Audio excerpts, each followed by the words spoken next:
No compromise. உங்க சைடுலயும் எங்க சைடுலயும். GT Holidays, South India's #1 travel brand. இயற்கையான டேட்ஸ், பாதாம், பிஸ்தா, கேஷு அண்ட் ஹனி கொண்டு தயாரிக்கப்பட்ட லயன் டேட் நட் பைட்ஸ்.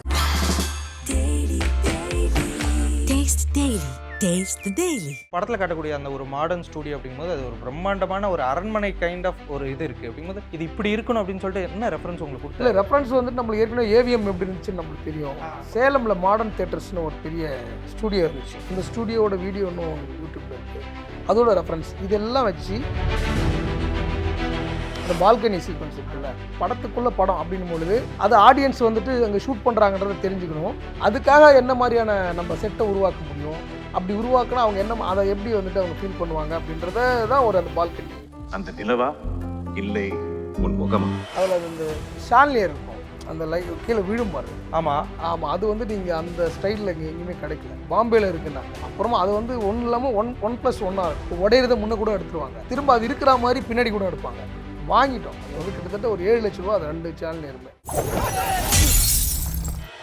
பேசி டேக் வாங்கிட்டு இல்லை வேணாம் அது வேணாம்னு சொல்லிட்டே இருப்பாங்க. அவன் முத வந்து நான் எப்படி பண்ணுறேன் பாருங்க அப்படிங்கிறது. காலை தூக்கி அப்படி சேரில் வச்சு ரஜினி மாதிரி பண்ணி அப்படி.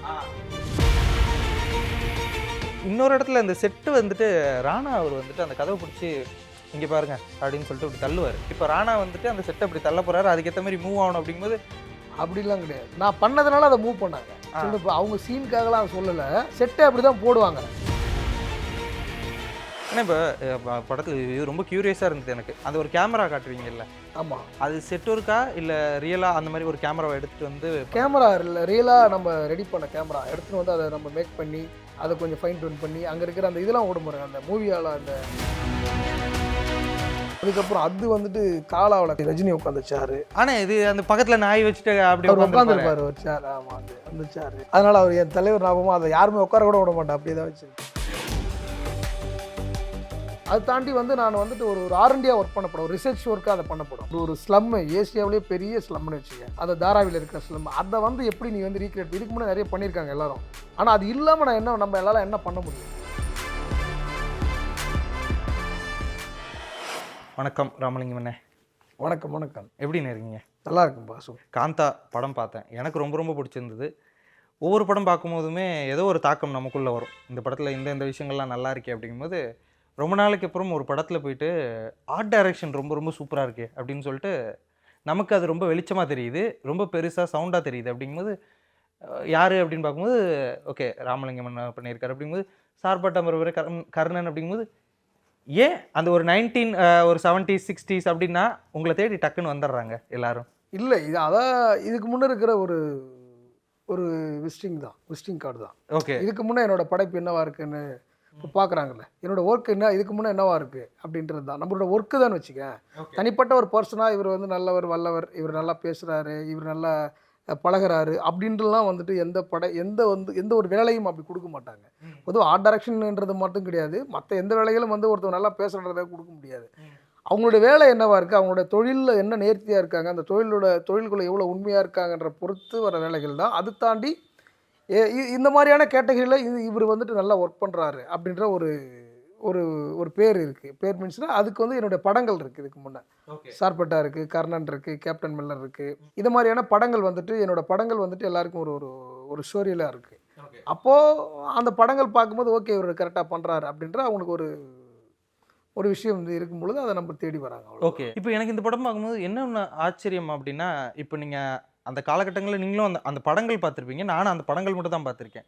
நேரடியாக அந்த டைமில் நம்ம வந்து இருந்திருப்போமா இப்படியா? அதுவும் வந்து அப்போ இருக்கிறதெல்லாம் மோஸ்ட்லி ஸ்டுடியோவில் மட்டுமே ஷூட் பண்ணியிருப்பாங்க, நிறையா லைவ் லொக்கேஷன் இருக்காது. அப்படிங்கும்போது அதெல்லாம் இப்படி தான் இருக்கும், இப்படி தான் ஒர்க் பண்ணியிருப்பாங்க இப்படின்ற அந்த ஒரு விஷயங்கள், அதுக்கான அந்த ஒரு ரிசர்ச் ஒர்க் அப்படிங்கிற அந்த விஷயத்துக்குலாம் எப்படி போனீங்க நீங்கள்? ஆமாம், ரிசர்ச் இல்லாமல் நம்ம பண்ண முடியாது இல்லை. ரிசர்ச் இல்லாமல், ஏன்னா நம்மளும் அந்த காலகட்டத்தில் பிறக்கலை வளரல. அந்த ரிசர்ச் இல்லாமல் நம்ம அதை பண்ணவே முடியாது. ஒரு தேடல் தான் அந்த ஒர்க்கை வந்துட்டு உங்களுக்கு வேறு ஒரு தளத்துக்கு கூட்டின்னு போகும். அந்த தேடல் வந்து அந்த தேடலுக்கான பயணம் வந்துட்டு ரொம்ப சுவாரஸ்யமாக இருக்குது. நம்ம தேடலுக்கான பயணம் அது சுவாரஸ்யமாக இருக்கும் பொழுது தான் அந்த வேலையும் சிறப்பாக வரும். அப்படி தேடி பயணிக்கும் பொழுது நம்மளுக்கு வந்துட்டு இது ஆக்சுவலாக பீரியட்னா சினிமாவோட பீரியடுன்னு ஒன்று இருக்குல்ல, அந்த சினிமாவோட பீரியடு தான் இதில் வந்துட்டு ரொம்ப இன்ட்ரெஸ்டிங்கான விஷயம். பீரியடாக நம்ம நார்மலாக நிறைய படங்கள் பண்ணுறோம். ஒரு இண்டிபெண்டன்ட் பேக்ரவுண்டில் ஒரு படம்னா அது கேப்டன் மில்லர் பண்ணியிருக்கேன். அதுக்கப்புறம் ஒரு சென்னையினுடைய நகரத்து பேக்ரவுண்டில் ஒரு 60s 40 அதாவது 60ஸில் சம்திங் 60s 70ஸில் வந்துட்டு நம்ம சார்பேட்டா பண்ணுறோம். இப்போது அது வந்துட்டு ஒரு ஸ்போர்ட்ஸ் ட்ராமா, ஒரு பாக்ஸிங் அந்த மாதிரியான விஷயங்களான ஒரு ட்ராமா. அதுக்கான தேடல் என்பது வேறு. இது எல்லாமே நம்ம சினிமாக்குள்ளே பண்ணிகிட்டு இருக்கோம், சினிமாவாக பண்ணிகிட்டு இருக்கோம். ஆக சினிமாவை ஒரு பீரியடாக, சினிமா வளர்ந்த காலகட்டத்தை ஒரு பீரியடாக நம்ம பண்ண போகிறோன்றது தான் இதில் வந்து ரொம்ப சுவாரஸ்யமான விஷயம். அப்படி இருக்கும்பொழுது நம்மளுக்கு இன்னும் தேடலுக்கான அந்த ஆர்வமும் அந்த முனைப்பும் வந்துட்டு இன்னும் அதிகமாகிட்டு இருக்குது எனக்கு. அப்படி சினிமாவை சொல்ல போகிறோம் போது அது என்ன மாதிரியான விஷயங்கள் இருக்கும், சினிமாக்குள்ளே பேக்ரவுண்ட், அந்த காலகட்டத்தில் வந்து சினிமாவை எப்படிலாம் வந்துட்டு கையாண்டிருக்காங்க, சினிமாவினுடைய காட்சி மொழியை படம் பிடிப்பதற்கு அதனுடைய பேக்ரவுண்டு என்ன மாதிரியான விஷயங்களை உருவாக்கியிருக்கிறாங்க, செட்டு எந்த மாதிரி உருவாக்கியிருக்கிறாங்க, அதுக்கப்புறம் கலர்கள் என்ன மாதிரியான கலர்கள் வண்ணங்களை அவங்களை வந்து பயன்படுத்தியிருக்கிறாங்க, அதுக்கப்புறம் கேமரா என்ன மாதிரி கேமரா, அதுக்கப்புறம் ட்ராக் அண்ட் ட்ராலி எப்படி, அவங்களுடைய அந்த லைட்டு என்ன சைஸ் லைட், அதான் என்ன சொல்ல வோல்டேஜஸ், இந்த மாதிரி விஷயங்களை சின்ன சின்ன விஷயத்தை கூட நம்ம எனக்கு சுற்றி எப்படி இருக்கும், அப்போ இருக்கிற சுற்றி எப்படி இருக்கும், அதுக்கப்புறம் தான் வந்துட்டு அந்த வால் எப்படி இருக்கும், இதெல்லாம் கூட நம்ம பயன்படுத்த முடியும் செட்டில். அதுக்கப்புறம் இப்போ பார்த்தீங்கன்னா செட்டில் நிறைய சவுக்கு பயன்படுத்துகிறோம். இப்போது நிறைய சவுக்கை வந்து இப்போ பயன்படுத்துகிறோம். அப்போ நிறைய சவுக்கை வந்து பயன்படுத்த மாட்டாங்க. அதுக்கப்புறம் வந்துட்டு இப்போ ஆங்கிள் நிறைய பயன்படுத்துகிறோம். ஆங்கிள்னால் அயனில் வந்து நிறைய செட்டு போடுறோம் பேக்ரவுண்டில். ஆனால் அது வந்து செட்டுக்கு பேக்ரவுண்டில் போகும்போது அந்த அயன் இல்லாத செட்டாக நம்ம வந்துட்டு பில்டப் பண்ணணும். அப்போ அந்த ரீப்பர் அந்த வுட்டில் வச்சே நம்ம கன்ஸ்ட்ரக்ஷன் பண்ணணும். இப்படி ஒரு விஷயமா நம்ம வந்து எடுத்துகிட்டு பார்த்து அதை நம்ம பண்ண வேண்டிய சூழல் இருந்துச்சு. ஒரு ஃபோட்டோ ஃப்ரேம்னா இப்போ எல்லாமே ஃபோட்டோ ஃப்ரேம் வந்துட்டு பார்த்தீங்கன்னா பிளாஸ்டிக்கில் ஃப்ரேம் இருக்குது, ஃபைபரில் ஃப்ரேம் இருக்குது, பியூசியில் ஃப்ரேம் இருக்குது. ஆனால் அப்போ வந்து அந்த பிளாஸ்டிக் பியூசி இது மாதிரியான ஃப்ரேம் எதுவுமே இருக்கக்கூடாது. இது மாதிரி சின்ன சின்ன விஷயங்கள் வந்து நீங்கள் உள்ள R&D பண்ணி தான் அதை நம்ம ஒர்க் பண்ண முடியும். இப்போ படத்தில் யூஸ் பண்ணக்கூடிய அந்த ஒரு கார்ஸாக இருக்கட்டும், ஈவன் பைப்பு கூட எனக்கு டிஃப்ரெண்ட்டாக இருந்துச்சு. இப்போ நான் அதுக்கப்புறமும் நான் சில படங்கள் பார்க்கும்போது பைப்லாம் வந்து ஓரளவுக்கு சின்ன லிமிட்குள்ளேயே இருக்கும், இந்த இடம் வந்து ரொம்ப பெருசாக இருக்கும். அப்படிங்கும்போது இது ரொம்ப நீட்டமான ஒரு பைப்பு அப்படி ஒன்று இருக்கலாம். இந்த பைப்பெல்லாம் எப்போ யூஸ் பண்ணாங்க, இப்போ அந்த பைப்லாம் எப்படி இது பண்ணீங்க? ஆமாம் பைப்பர் இது பண்ணுறது ஸ்மோக் பண்ணுறது. ஆமாம் அதை வாங்கணும். அதுக்கப்புறம் அதை தேடி அதை ரொம்ப அது மாதிரியான டைப் வேணுன்றதுக்காக நம்ம ரொம்ப மெனக்கட்டு தேடி, அதுக்கப்புறம் நம்ம அங்கே ஒரு ப்ராப்ஸ் கன்சல்டன்ட் ஒருத்தர் நம்ம கூட வந்தார். அவரை கூட வச்சுட்டு அவர்கிட்ட நம்ம வந்துட்டு இப்போ இன்றைக்கி அது தேவைன்னா நம்ம பேக்கை வந்துட்டு ஒரு 1 வீக் முன்னே வந்துட்டு அவங்களுக்கு வந்துட்டு நம்ம சொல்லிடணும். சொல்லி அதுக்கப்புறம் அவர் ஆப்ஷன் காட்டுவார், அந்த ஆப்ஷனில் வந்து நம்ம செலக்ட் பண்ணணும். இப்படிலாம் வந்துட்டு இருந்து தான் அதை நம்ம செலக்ட் பண்ணோம். ஆக்சுவலாக அந்த பைப்பு சொன்னல, அந்த பைப் வந்துட்டு பார்த்தீங்கன்னா இந்த படத்தோட கேப்டன் மில்லரில் வந்துட்டு வெள்ளக்காரன் வச்சுருப்பார், அந்த ஒரு ஒயிட் வச்சுருப்பார். அது வந்து நாங்கள் செஞ்சோம். அது ஆக்சுவலாக அந்த மாதிரி கிடைக்கவே இல்லை. அந்த டேரக்டர் வந்து எனக்கு வந்துட்டு ரொம்ப ஆத்தென்டிக்காக வேணும், ரொம்ப பெருசாக அழகாக அதை வந்து மேக் பண்ணோம் நாங்கள். அது கிடைக்கவே இல்லை. அதுக்கப்புறம் அதை ஒர்க் பண்ணோம். அந்த மாதிரி இல்லாததெல்லாம் நம்ம ஒர்க் பண்ணுறதும் நடக்கும் சில டைமில். படத்தில் காட்டக்கூடிய அந்த ஒரு மாடர்ன் ஸ்டூடியோ அப்படிங்கும்போது அது ஒரு பிரம்மாண்டமான ஒரு அரண்மனை கைண்ட் ஆஃப் ஒரு இது இருக்குது. அப்படிங்கும்போது அதுக்கு என்ன ரெஃபரன்ஸ் டேரக்டர் சொன்னார்? மாடர்ன் ஸ்டூடியோ, படம் எடுக்கக்கூடிய ஒரு ஸ்டூடியோ, இது இப்படி இருக்கணும் அப்படின்னு சொல்லிட்டு என்ன ரெஃபரன்ஸ் உங்களுக்கு கொடுத்து? இல்லை, ரெஃபரன்ஸ் வந்துட்டு நம்மளுக்கு ஏற்கனவே AVM எப்படி இருந்துச்சுன்னு நம்மளுக்கு தெரியும், பழைய இமேஜஸ்லாம் இருக்குது. அதுக்கப்புறம் வந்துட்டு சேலமில் மாடர்ன் தேட்டர்ஸ்னு ஒரு பெரிய ஸ்டூடியோ இருந்துச்சு. அந்த ஸ்டூடியோவோட வீடியோ இன்னும் யூடியூப்பில் இருக்குது. அதோட ரெஃபரன்ஸ் இதெல்லாம் வச்சு நம்ம ஸ்கெட்ச் பண்ணோம். ஃபுல்லாக ஸ்கெட்ச் பண்ணி அதை வந்துட்டு இது இப்படி தான் இருக்குன்றத, அந்த பில்டிங் எல்லாமே நம்ம வந்து கிராஃபாக வந்துட்டு ஒர்க் பண்ணோம். டிராயிங் பண்ணி அந்த டிராயிங்கை வந்து எக்ஸிக்யூட் பண்ணது தான் வந்துட்டு அந்த ஸ்டூடியோவோட நீங்கள் பார்க்குற எக்ஸ்டீரியரு, அதுக்கப்புறம் அந்த கார் போகிற அந்த ஏரியா, அது எல்லாமே வந்துட்டு பிஃபோராக நான் டிராயிங்காக நம்ம ஒர்க் பண்ணி கொடுத்தது தான். ஆனால் இப்போ நிறைய விஷயங்கள், இப்போ நீங்கள் அந்த ஸ்கெட்ச் அப்படின்ற அந்த ஒரு விஷயம் இருக்குல்ல, இப்போ படத்தில் நீங்கள் மேபி இதை நான் ஸ்கெட்ச் பண்ணி கொடுத்தோம், பட் இந்த விஷயங்கள் எடுக்கலை அப்படின்ற மாதிரியான ஏதாவது ஒரு ஹிடன் மூமெண்ட்ஸ் இல்லை இந்த மாதிரி ஹிடன் விஷயங்கள் அது மாதிரி எங்கள்கிட்ட ஷேர் பண்ணிக்க முடியுமா? கொடுத்தது ஒர்க் பண்ணல அது மாதிரியா? இப்போ நீங்கள் ஸ்கெட்ச் பண்ணி கொடுத்துருப்பீங்க, இப்போ அதெல்லாம் செட் ஒர்க்காக வந்திருக்கும். இப்போ சில விஷயங்கள் ஸ்கெட்ச் பண்ணி கொடுத்துருப்பீங்க, பட் அது இன்னும் படமாக்கலை அதை அப்படின்னு ஒரு டியூரேஷன் காரணமாக கூட இருக்கலாம், இல்லை வேறு ஏதாவது கூட இருக்கலாம்ல, அந்த மாதிரி ஏதாவது இருக்கா? அந்த மாதிரி இருந்துச்சு. அதான் அந்த ஸ்டூடியோட எக்ஸ்டீரியரை வந்து நான் ஸ்கெட்ச் பண்ணேன் ஃபுல்லாக. ஓகே, அது செட்டு போடுற மாதிரி இருந்துச்சு. படத்தோட இப்போது ஹீரோ கால் ஷீட்டு, அது டைம் டியூரேஷனு, இது மாதிரிலாம் வந்துட்டு அது பண்ணாமல் போச்சு. செட்டு அதாவது அந்த உள்ளே எல்லாமே நம்ம செட்டாக போடுற மாதிரி, அந்த பில்டிங் எல்லாமே செட்டு போடுற மாதிரி இருந்துச்சு. இப்போ பண்ணுறதெல்லாம் சிஜி. அதை நான் கொடுத்த டிராயிங்கை வச்சு அவங்க சிஜியாக பில்ட் பண்ணிட்டாங்க. ஆக்சுவலாக பார்த்தீங்கன்னா அது செட்டு போடுற மாதிரி தான். அதுக்கு செட்டுக்கு மார்க் பண்ணி எல்லாமே ரெடி பண்ணிட்டோம். அது அது அந்த செட்டு பண்ணியிருந்தா இன்னும் வந்துட்டு படம் வந்து இன்னும் ஒரு யதார்த்தத்தை நோக்கி இன்னும் கொஞ்சம் வேற ஒரு தளத்துக்கு நகர்ந்திருக்கும் படம். கண்டிப்பா. ஆமாம், அது பண்ணாமல் போனது டைம் இல்லை. அதுக்கப்புறம் இந்த டைம்குள்ளே முடிக்கணும்னு ஒன்று அவங்களுக்கு ஆயிடுச்சு. ஒரு ஷூட்டிங் டேஸ் வந்துட்டு கரெக்டாக ஃபில் ஆகிடுச்சு. அப்படி இருக்கும்போது அதை பண்ண முடியல. அது பண்ணியிருந்தால் இன்னும் சூப்பராக இருந்திருக்கும். செட்டை அதாவது ஸ்டூடியோவோட எக்ஸ்டீரியர் கம்ப்ளீட்டாக ஒர்க் பண்ணுறதா இருந்துச்சு, செட்டாகவே பண்ணுறதா இருந்துச்சு. அது வந்து இருந்தால் இன்னும் நல்லா இருந்தது. இப்போ ஒரு ஆடியன்ஸாக பார்க்கும்போது இப்போ நீங்கள் மற்ற படங்களுக்கு ஒரு வாழ்வியலாக நீங்கள் போகிறீங்க அப்படிங்கும்போது அது இருக்கும், அதை ஒரு எக்ஸ்பீரியன்ஸ் பண்ண முடியுது. ஒரு ஆடியன்ஸாக எனக்கு மட்டும் அது ஒரு பிரமிப்பை ஏற்படுத்துது. இப்போ சார்பட்ட பரம்பரைன்னா அப்போ இருக்க ஒரு மெட்ராஸ் எங்களுக்கு நீங்கள் காட்டுறீங்க அப்படிங்கும்போது நீங்கள் இப்படியான ஒரு படம் பண்ணும்போது எங்களுக்கு என்னென்ன ஆச்சரியம்லாம் வருதுன்னா, அந்த டைம்லலாம் இந்த மாதிரி முழுக்க முழுக்க ஒரு செட்டுக்குள்ளேயே எடுத்திருக்காங்க. மொட்டை மாடினா அங்கே அந்த இடத்துல ஒரு நிலா இருக்க மாதிரியான ஒரு ஸ்க்ரீன் மாதிரி பண்ணுறாங்க அப்படிங்கும்போது எனக்கு இந்த ஆச்சரியங்கள்லாம் ஏற்படுத்துது. ஒரு ஆர்ட் டைரக்டராக உங்களுக்கு என்னென்ன ஆச்சரியங்களை ஏற்படுத்துச்சு? அப்போல்லாம் இப்படி தான் ஒர்க் பண்ணியிருக்காங்க, இப்படி தான் செட்லாம் இது பண்ணியிருக்காங்க அப்படிங்கும்போது என்னென்ன விஷயங்கள்லாம் உங்களுக்கு ஒரு ஆச்சரியத்தை ஏற்படுத்துச்சு? எனக்கு அது ஆச்சரியன்றதை விட தெரிஞ்சுக்கினேன் நிறைய. இப்போ பழைய படத்தில் இப்படி ஒர்க் பண்ணியிருக்காங்க போல இருக்கு அப்படின்னு, அதாவது இப்படிலாம் வேலை செஞ்சுருக்காங்கன்றதை நான் அதை தெரிஞ்சுக்கினேன். தெரிஞ்சுக்கின்னு ஒரு டெக்னிக்கலாக இதெல்லாம் இருந்திருக்கான்றது அப்போ தான் எனக்கு தெரியுது. இது மாதிரி இந்த படத்துக்குள்ளே போயிட்டு நம்ம ஒர்க் பண்ணும்போது தான் அது உள்ளே போயிட்டு நம்ம தெரிஞ்சுக்க முடியுது. உதாரணத்துக்கு வந்துட்டு இந்த மொட்டை மாடியில் அந்த பால்கனி சீக்வன்ஸ் இருக்குல்ல, அந்த பால்கனியை வந்து நான் பிளான் பண்ணுறேன். ஆக்சுவலாக பால்கனி சீக்வன்ஸ் நான் என்னன்னா டைரக்டர்கிட்ட பேசும்போது இப்போ வந்து படத்துக்குள்ளே படம் அப்படின்னும் பொழுது அது ஆடியன்ஸ் வந்துட்டு அங்கே ஷூட் பண்ணுறாங்கன்றதை தெரிஞ்சுக்கணும். அப்போ எப்படி ஷூட் பண்ணியிருப்பாங்கன்னு எனக்கு தெரியுதை விட ஆடியன்ஸ் அதை ஃபீல் பண்ணணும். இப்போ நீ கேட்குறல்ல, அதுக்காக என்ன மாதிரியான நம்ம செட்டை உருவாக்க முடியும், அப்படி உருவாக்குனா அவங்க என்ன அதை எப்படி வந்துட்டு அவங்க ஃபீல் பண்ணுவாங்க அப்படின்றத தான் ஒரு அந்த பால்கனி சீக்வன்ஸ். அதை நான் இந்த பால்கனி பண்ணலாம் அப்படின்னு சொல்லிட்டு நானேவே அடம்பிடிச்சி அது பண்ண வச்சுக்கேன். பண்ணும்போது அதுக்கப்புறம் வந்துட்டு அவங்க அதுக்கான ஒரு காட்சி வைக்கிறாங்க. நிலவு வந்துட்டு உன் முகமா அது நிலவா அப்படின்லாம் மாதிரி அதில் இது இருக்கும். அதை நான் பண்ணும்பொழுது அதை எக்ஸிக்யூஷன் பண்ணும்போது நான் ஒரு விஷயம்லாம் அதை தெரிஞ்சுக்கினேன். அந்த பேக்ரவுண்ட் எப்படி ஒர்க் பண்ணியிருப்பாங்க. இப்போ 3 இருக்குது, 3 வரைஞ்சிட்டா மட்டும் உங்களுக்கு வந்துட்டு 3 வந்துட்டு 3 மாதிரி தெரிஞ்சிடாது பேக்ரவுண்டில். அப்போது அந்த 3 இருக்குல்ல, அந்த 3 வரைஞ்சிட்டு அந்த 3க்கு மட்டும் ஒரு ஸ்பாட் லைட், இங்கேருந்து அந்த ரவுண்டுக்கு நேராக ஒரு லைட்டு தூரம் இருந்து ஒரு த்ரோ பண்ணாதான் அந்த 3 வரைகிறோம்ல, அந்த 3 கரெக்டாக அந்த 3 சைஸ்க்கு இங்கேருந்து த்ரோ பண்ணோம் லைட்டை. ஓகேவா? அந்த லைட்டு அப்படியே அதை வந்து 3 மாதிரி 3 பிரைட்டாக இருக்கிற மாதிரி தெரியும். நிலா காயிராமா, நிலாவோட பிரைட்னஸ் தெரியும். இல்லைன்னா அது வரைஞ்சா மாதிரியே இருக்கும். இப்போ அதில் பார்த்தீங்கன்னா அது நிலவு மாதிரியே இருக்கும்.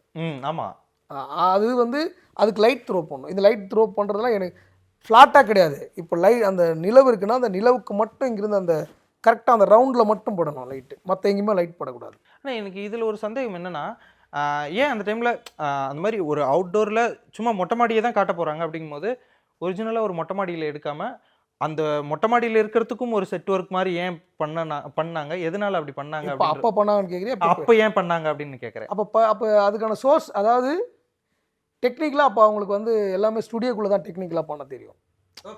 வெளியில் ஒரு மொட்டை மாடியில் போகும்போது ஒரு கோடை ஹைட்டான கோடை வைக்கணும், அதுக்கு லைட் வைக்கணும், இந்த மாதிரியான. அப்போல்லாம் அது ஆக்சுவலாக நீங்கள் மேடை நாடகங்கள்லேருந்து சினிமா வருது. அதாவது சினிமா என்பது ஒரு ஸ்ட்ரீட் பிளே, தெருவில் நாடகங்கள் பண்ணி அதுக்கப்புறம் அந்த தெரு நாடகம் வந்துட்டு ஒரு ஸ்டேஜில் வந்துட்டு எப்படி பண்ணலான்னு ஒரு இம்ப்ரூவ் ஆகி ஸ்டேஜில் ஒரு பேக்ரவுண்டு பண்ணி அப்போ வந்துட்டு ஒரு காட்சி ஸ்க்ரீன் மாதிரி இப்படிலாம் அடுத்த கட்ட நகர்வா அதோட அப்படி இருக்கும்போது தான் சினிமா உருவாகுது. அப்போ அந்த காலகட்டத்தில் தான் அந்த படங்கள்லாம் எடுக்கப்படும் பொழுது நீங்கள் போய்ட்டு லைவான இடத்துல எக்ஸிக்யூஷன் பண்ணுறது அளவுக்கு அவங்க டெக்னிக்கலாகவும் அந்த எக்யூப்மெண்ட்டாகவும் அவங்ககிட்ட எதுவுமே இருந்திருக்காது.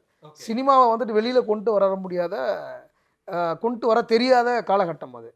அப்போது அதெல்லாம் இப்படி தான் பண்ண முடியும். அதனுடைய அழகு அதுதான். இப்போது அந்த செட்டுக்கான அழகு என்பது என்னடானா இதுதான் அழகு. இப்போ சொல்கிறீங்களே, இப்போ ஏன் வெளியிலே பண்ணிருக்கலாம், அது கிடையாது. அப்போ என்ன பண்ணாங்களோ அதை இப்போ போர்ட்ரேட் பண்ணுறது தான் அழகு. செட்டில் தான் பண்ணியிருக்காங்கன்னு நம்மளுக்கு தெரியணும், அதுதான் அழகு. இப்போது அப்போ பார்த்தீங்கன்னா நீங்கள் பேக்ரவுண்ட் எல்லாமே வரைஞ்சி தான் இருக்கும்.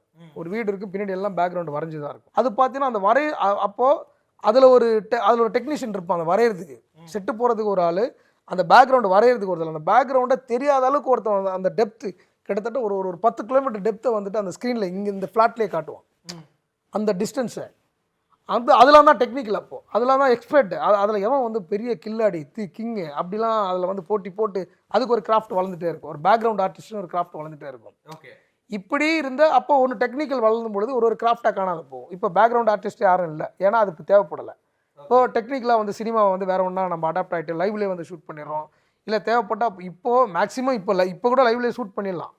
ஒன்று பீரியடாக லைவில் பண்ண முடியாது, லைவில் இருக்கிறத லைவில் பண்ணிடலாம். ஆனால் லைவில் பண்ண முடியாததுக்கு இப்போ என்ன விஷயம் என்னன்னா, இப்போ பெரிய பிரபலமான ஹீரோக்கள் கொண்டு போயிட்டு வெளியில் ஷூட் பண்ண முடியாத இந்த இந்த டிஃபிகல்ட் இருக்கிறதுனால அவங்க இப்போ செட்டு போட்டு பண்ணுறான்னு வச்சுக்க. இப்போ லைவில் பண்ணுறது ரொம்ப ஈஸி, ரொம்ப எல்லா இடத்தையும் பண்ணிடலாம். ஆனால் செட்டு இப்போ போடுறதுக்கு ஒரு பெரிய பெரிய ஹீரோக்கள் இருக்கிறதுனால அதுக்கப்புறம் நம்ம வசதிக்கு ஏற்ற மாதிரி ஷூட் பண்ணிக்கலாம். அப்படி ஒன்று. அந்த காலத்தில் ஸ்டூடியோக்குள்ளே தான் படம் பண்ணாங்க. அப்போ அந்த டெக்னிக்லாம் நம்ம வெளியில் வந்து பண்ண தெரியாத காலகட்டம். வெளியில் சினிமா இழுத்துட்டு வர முடியாது. இன்னொரு விஷயம், அவங்க எல்லாமே இன்டீரியர் எக்ஸ்டீரியர் எல்லாமே ஸ்டூடியோக்குள்ளே தான் பண்ணுவாங்க. அது லைட் பண்ணி தான் பண்ணணுன்ற அந்த டெக்னிக்கில். அப்போ வெளியில் வந்து ஓப்பன் லைட்டில் பண்ணால் அது வந்து கரெக்டாக லைட் கண்ட்ரோல் ஆகாது, இப்படிலாம் இருக்கும். அப்போது கண்ட்ரோலாக தான் படம் பண்ண முடியும். அப்போது கண்ட்ரோல் மீன்ஸ் கேமரா கண்ட்ரோல்குள்ளே தான் நீங்கள் படம் பண்ண முடியும். கேமரா கண்ட்ரோலுக்குள்ளே லைட்டு இதெல்லாம் இருக்குது. இந்த லைட்டோட செட்டப்பில் தான் நீங்கள் படம் பண்ண முடியும். ஒரு ஃபோட்டோ ஸ்டுடியோ மாதிரி வச்சிங்களேன், இன்டீரியர் எக்ஸ்டீரியர் எல்லாமே வந்துட்டு அதுக்குள்ளேயே தான் இருக்கும்.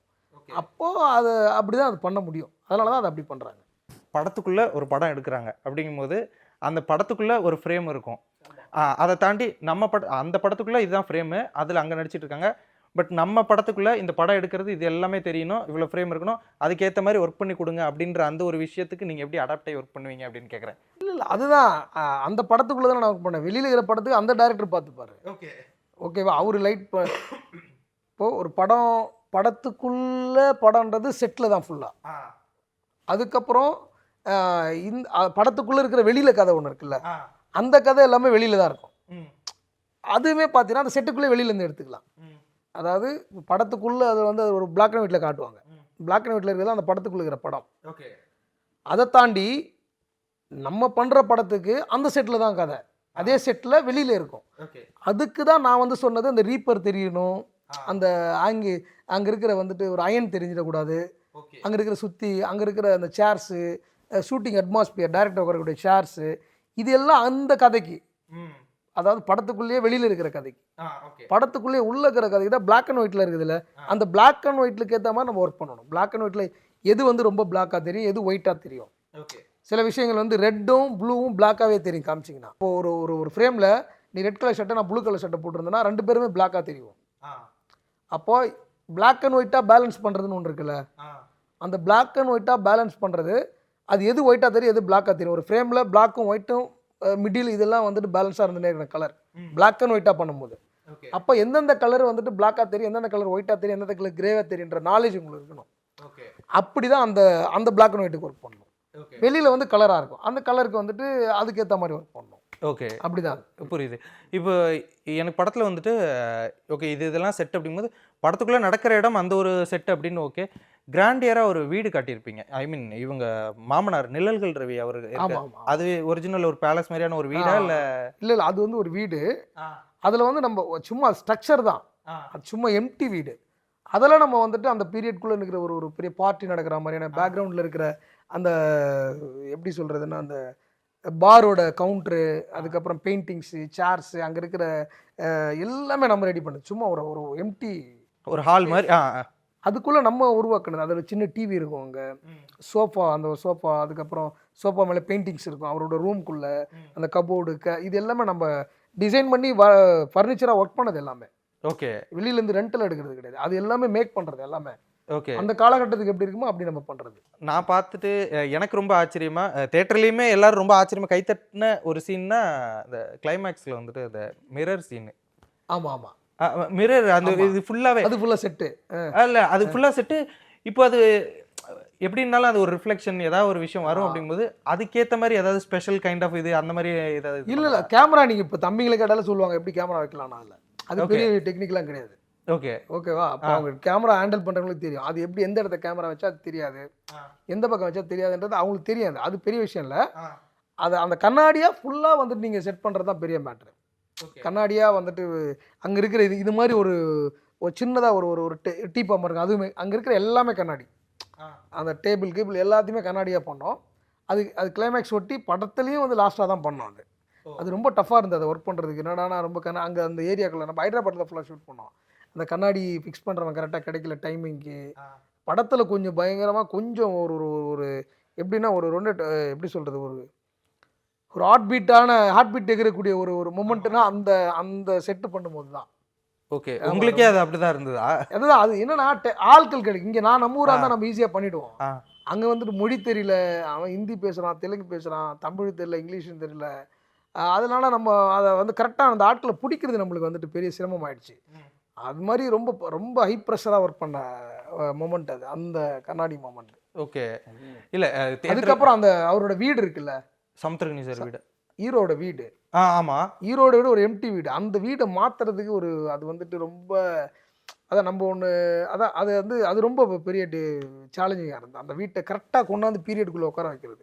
ஓகே. அதில் கொஞ்சம் கரண்ட்டோட எலிமெண்ட்லாம் இருந்து அதை மறைக்கிறது, அது இதுன்னு அது கொஞ்சம் நம்ம இஷ்டத்துக்கு ஒரு இடத்த ஒரு பிளாங்கான ஏரியாவில் ஒர்க் பண்ணிடலாம். ஒரு இடத்துக்குள்ளே போயிட்டு அதை நம்ம வேற ஒன்றா மாற்றணுன்றது இருக்குல்ல, அது ரொம்ப டஃப்பான விஷயமா இருக்கும். ஓகே. அதெல்லாம் ரொம்ப இதுவாக இருக்குது. இப்போ எங்களுக்கு ஒரு விஷயம், இது எப்படி பண்ணியிருப்பாங்க, இது எப்படி பண்ணியிருப்பாங்க அப்படின்ற மாதிரி எங்களுக்கு ஒரு கேள்வி இருக்குல்ல. அப்படிங்கும்போது உங்களுக்கு நீங்கள் படத்தில் ஒர்க் பண்ணும்போது நிறைய விஷயங்கள் பார்த்துட்டு ஏதாவது ஒரு பொருளை நீங்கள் இது பண்ணுறதுக்கோ, இந்த பொருள் கிடைக்கும்போது எனக்கே ரொம்ப ஆச்சரியமாக இருந்தது, இல்லை இந்த பொருளை நான் வாங்குறதுக்கு எனக்கு ரொம்ப கஷ்டப்பட்டேன் நான் அப்படின்ற மாதிரி நீங்கள் R&D பண்ணி அது பண்ணதுக்கப்புறம் இந்த படத்துக்காக ஏதாவது ஒரு பொருள் வாங்குறதுக்கு ரொம்ப கஷ்டப்பட்டீங்கன்னா என்ன? இந்த படத்துக்கு ஒரு பொருள் வாங்குறதுக்குன்னா ஆக்சுவலாக பார்த்தீங்கன்னா அந்த ஷான்லியர் இருக்கும், அந்த கீழே விழும் பாரு. ஆமாம், அது வந்து நீங்கள் அந்த ஸ்டைலில் இங்கே எங்கேயுமே கிடைக்கல. ஓகே. அதுக்கப்புறம் நானும் தேடி தேடி பார்த்து கிடைக்கல. அதுக்கப்புறம் கூட்டுக்கு பாம்பேல இருக்குன்னாங்க.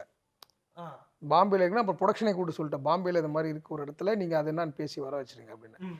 அப்புறமா அது வந்து ஒன்றும் இல்லாமல் 1+1 இருக்கணும். அது கீழே விழுந்து உடையிறது ஒன்று, திரும்ப ஒன்றா இருக்கும். டெக்னிக்கலாக ஒரு விஷயம் உடையுதுன்னா இன்னொன்று நம்ம சேஃபாக வச்சுக்கணும். உடையிறத முன்ன கூட எடுத்துருவாங்க, திரும்ப அது இருக்கிற மாதிரி பின்னாடி கூட எடுப்பாங்க. அதனால் அது ரெண்டு வச்சுக்கணும். அப்போ 2 நம்ம வந்துட்டு வாங்கிட்டோம். அது வந்து கிட்டத்தட்ட ஒரு 7 லட்ச ரூபா, அது 2 சேனல் 2 சேர்த்து 7 லட்சம் ரூபா, 8 லட்ச ரூபா இருக்கும் சம்திங். அவ்வளோ காஸ்ட்லியான இது. பழசு இல்லை, புதுசாக இருந்தால் பிரச்சனை இல்லை. நம்ம இதில் சொல்கிற மாதிரி நான் கூட புதுசோன்னு நினச்சேன். இல்லை அது எப்படி இப்போ வாங்கினீங்கன்னா அது இப்போ கரண்ட்ல இருக்க பீரியட் இது மாதிரி தானே இருக்கும், அது பழசு மாதிரி எப்படி அந்த இது? அது இப்படி நீ பார்த்தா தெரியும், அது மாதிரிலாம் கிடைக்காது. இப்போ நீ அந்த லைட் ஒன்று பார்த்தனா தெரியும். ஓ, அது பழசு தான் அது. ஓகே. புதுசாக இருக்காது ஆக்சுவலாக. ஓகே. புதுசுலாம் வந்து பழசு மாதிரி பண்ணுவாங்க, ஆனால் பழசாவே இருக்காது அது. ஓகே. அதாவது என்னன்னா ஒரு ஒரு காலகட்டம் எப்படி மாறுதுன்னா, காலகட்டம் மாறும் பொழுது மனிதர்களுடைய ஆட்டிடியூடும் ஆக்டிவிட்டீஸும் மாறிட்டே இருக்கும். உதாரணத்துக்கு அதுக்கேற்ற மாதிரி இந்த தொழில்நுட்பங்கள் வளருது, டெக்னாலஜி வளருது, நவீனமாகிட்டே வருது. அதுக்கேற்ற மாதிரி மனிதன் அடாப்ட் ஆகிட்டே வருவான். அப்போ மனிதன் அடாப்ட் ஆகிட்டே அவனுக்கு அடாப்ட் ஆகிட்டு வரும் பொழுது அவன் செய்யக்கூடிய பொருட்களும் அந்த குணநலங்கள் பிரதிபலிக்கும் ஒரு பொருளில். இப்போ இருக்கிற பொருளில் பார்த்தீங்கன்னா ரொம்ப வந்துட்டு ரொம்ப ஆர்னமெண்டலாக ரொம்ப டிசைனடாக எந்த பொருளுமே இருக்காது. இப்போ இருக்கிற பொருள் பார்த்தீங்கன்னா அந்த மாதிரி இருக்காது. ஒரு மர வேலை படம் எடுத்துங்க, ஒரு மரத்தில் பார்த்தீங்கன்னா அப்போ ரொம்ப நுணுக்கமாக சின்னதாக ஒர்க் பண்ணியிருப்பாங்க. இப்போ நீ அந்த மாதிரி டிசைன் பார்க்கவே முடியாது. ஏன்னா அப்போ அவனுக்கு இருந்த நேரம், அவனுக்கு இருந்த சூழல், அவனுக்கு இருந்த மனநிலை, ஒரு படைப்பாளியாக வேறு அவன் உட்காந்து அதுதான் வாழ்க்கையாக அப்படியே பண்ணிட்டு இருப்பான். உங்கள் கேள்விக்கு பதில் அது. அந்த இதுதான் புதுசு, இது பழசுங்கிறது பார்த்தாலே கண்டுபிடிச்சிட முடியுன்றீங்க. ஆமாம். ஓகே. ஏன்னா இப்போ நீங்கள் ஒரு காட்சியில் வந்து சமுத்திரகனி சாரும் துல்கர் சல்மான் அவர்களும் அந்த காரில் ட்ராவல் பண்ணிருப்பாங்க. அப்போ சைடில் நிறைய விஷயங்கள் பார்க்க முடியும். இது ஒரு பழைய மெட்ராஸ் அப்படின்ற அந்த ஒரு ஃபீல் வரும். அப்படிங்கிறது இப்போ அது எல்லாமே செட்டா இல்லை சிஜி? சிஜி அது ஃபுல்லாகவே சிஜி தான். க்ரீன் மேட்டில் தான் பண்ணோம். க்ரீன் மேட்டில் பண்ணிவிட்டு பேக்ரவுண்ட் ஃபுல்லாக சிஜி தான். ஓகே. இல்லை அதில் ஏதாவது வந்து ஆர்ட் ஒர்க் அந்த மாதிரி எதுவுமே கிடையாது. நாங்கள் பின்னாடி வச்சது க்ரீன் மேட் மட்டும் தான் வச்சோம். அதில் வந்து இது சிஜிலாம் இப்போ ரொம்ப ஈஸியாக ஏலாம் போட்டால் ரொம்ப நீ பக்கா ரியலிஸ்டிக்காக கொடுத்துரும் உனக்கு. ஓகே. ஆனால் அதோட பிளாஸ்டிக் தன்மை தெரியும், தெரியுறதுனால. இல்லை அதான் ஆனால் செட்டு போட்டிருந்தா நீ கண்டுபிடிச்சிங்கன்னா அப்படியே இருக்க இப்படின்னு அப்படின்னு அதை பேசியிருப்பாங்க. அது இருந்தாலும் அது ஒரு பொருட்செலவு, அதுக்கான ப்ரொடக்ஷன் வேல்யூ இருக்கணும், இதெல்லாம் இருக்குது. அதனால் அது சிஜி தான் எல்லாமே நல்லா தான் பண்ணியிருக்காங்க. சிஜியுமே கொஞ்சம் நம்ம அதெல்லாம் ஐடியா தான் சொன்னோம், இது மாதிரி பண்ண அப்படி பண்ணு, ஆனால் அதுவும் நல்லா பண்ணியிருக்காங்க. ஓகே.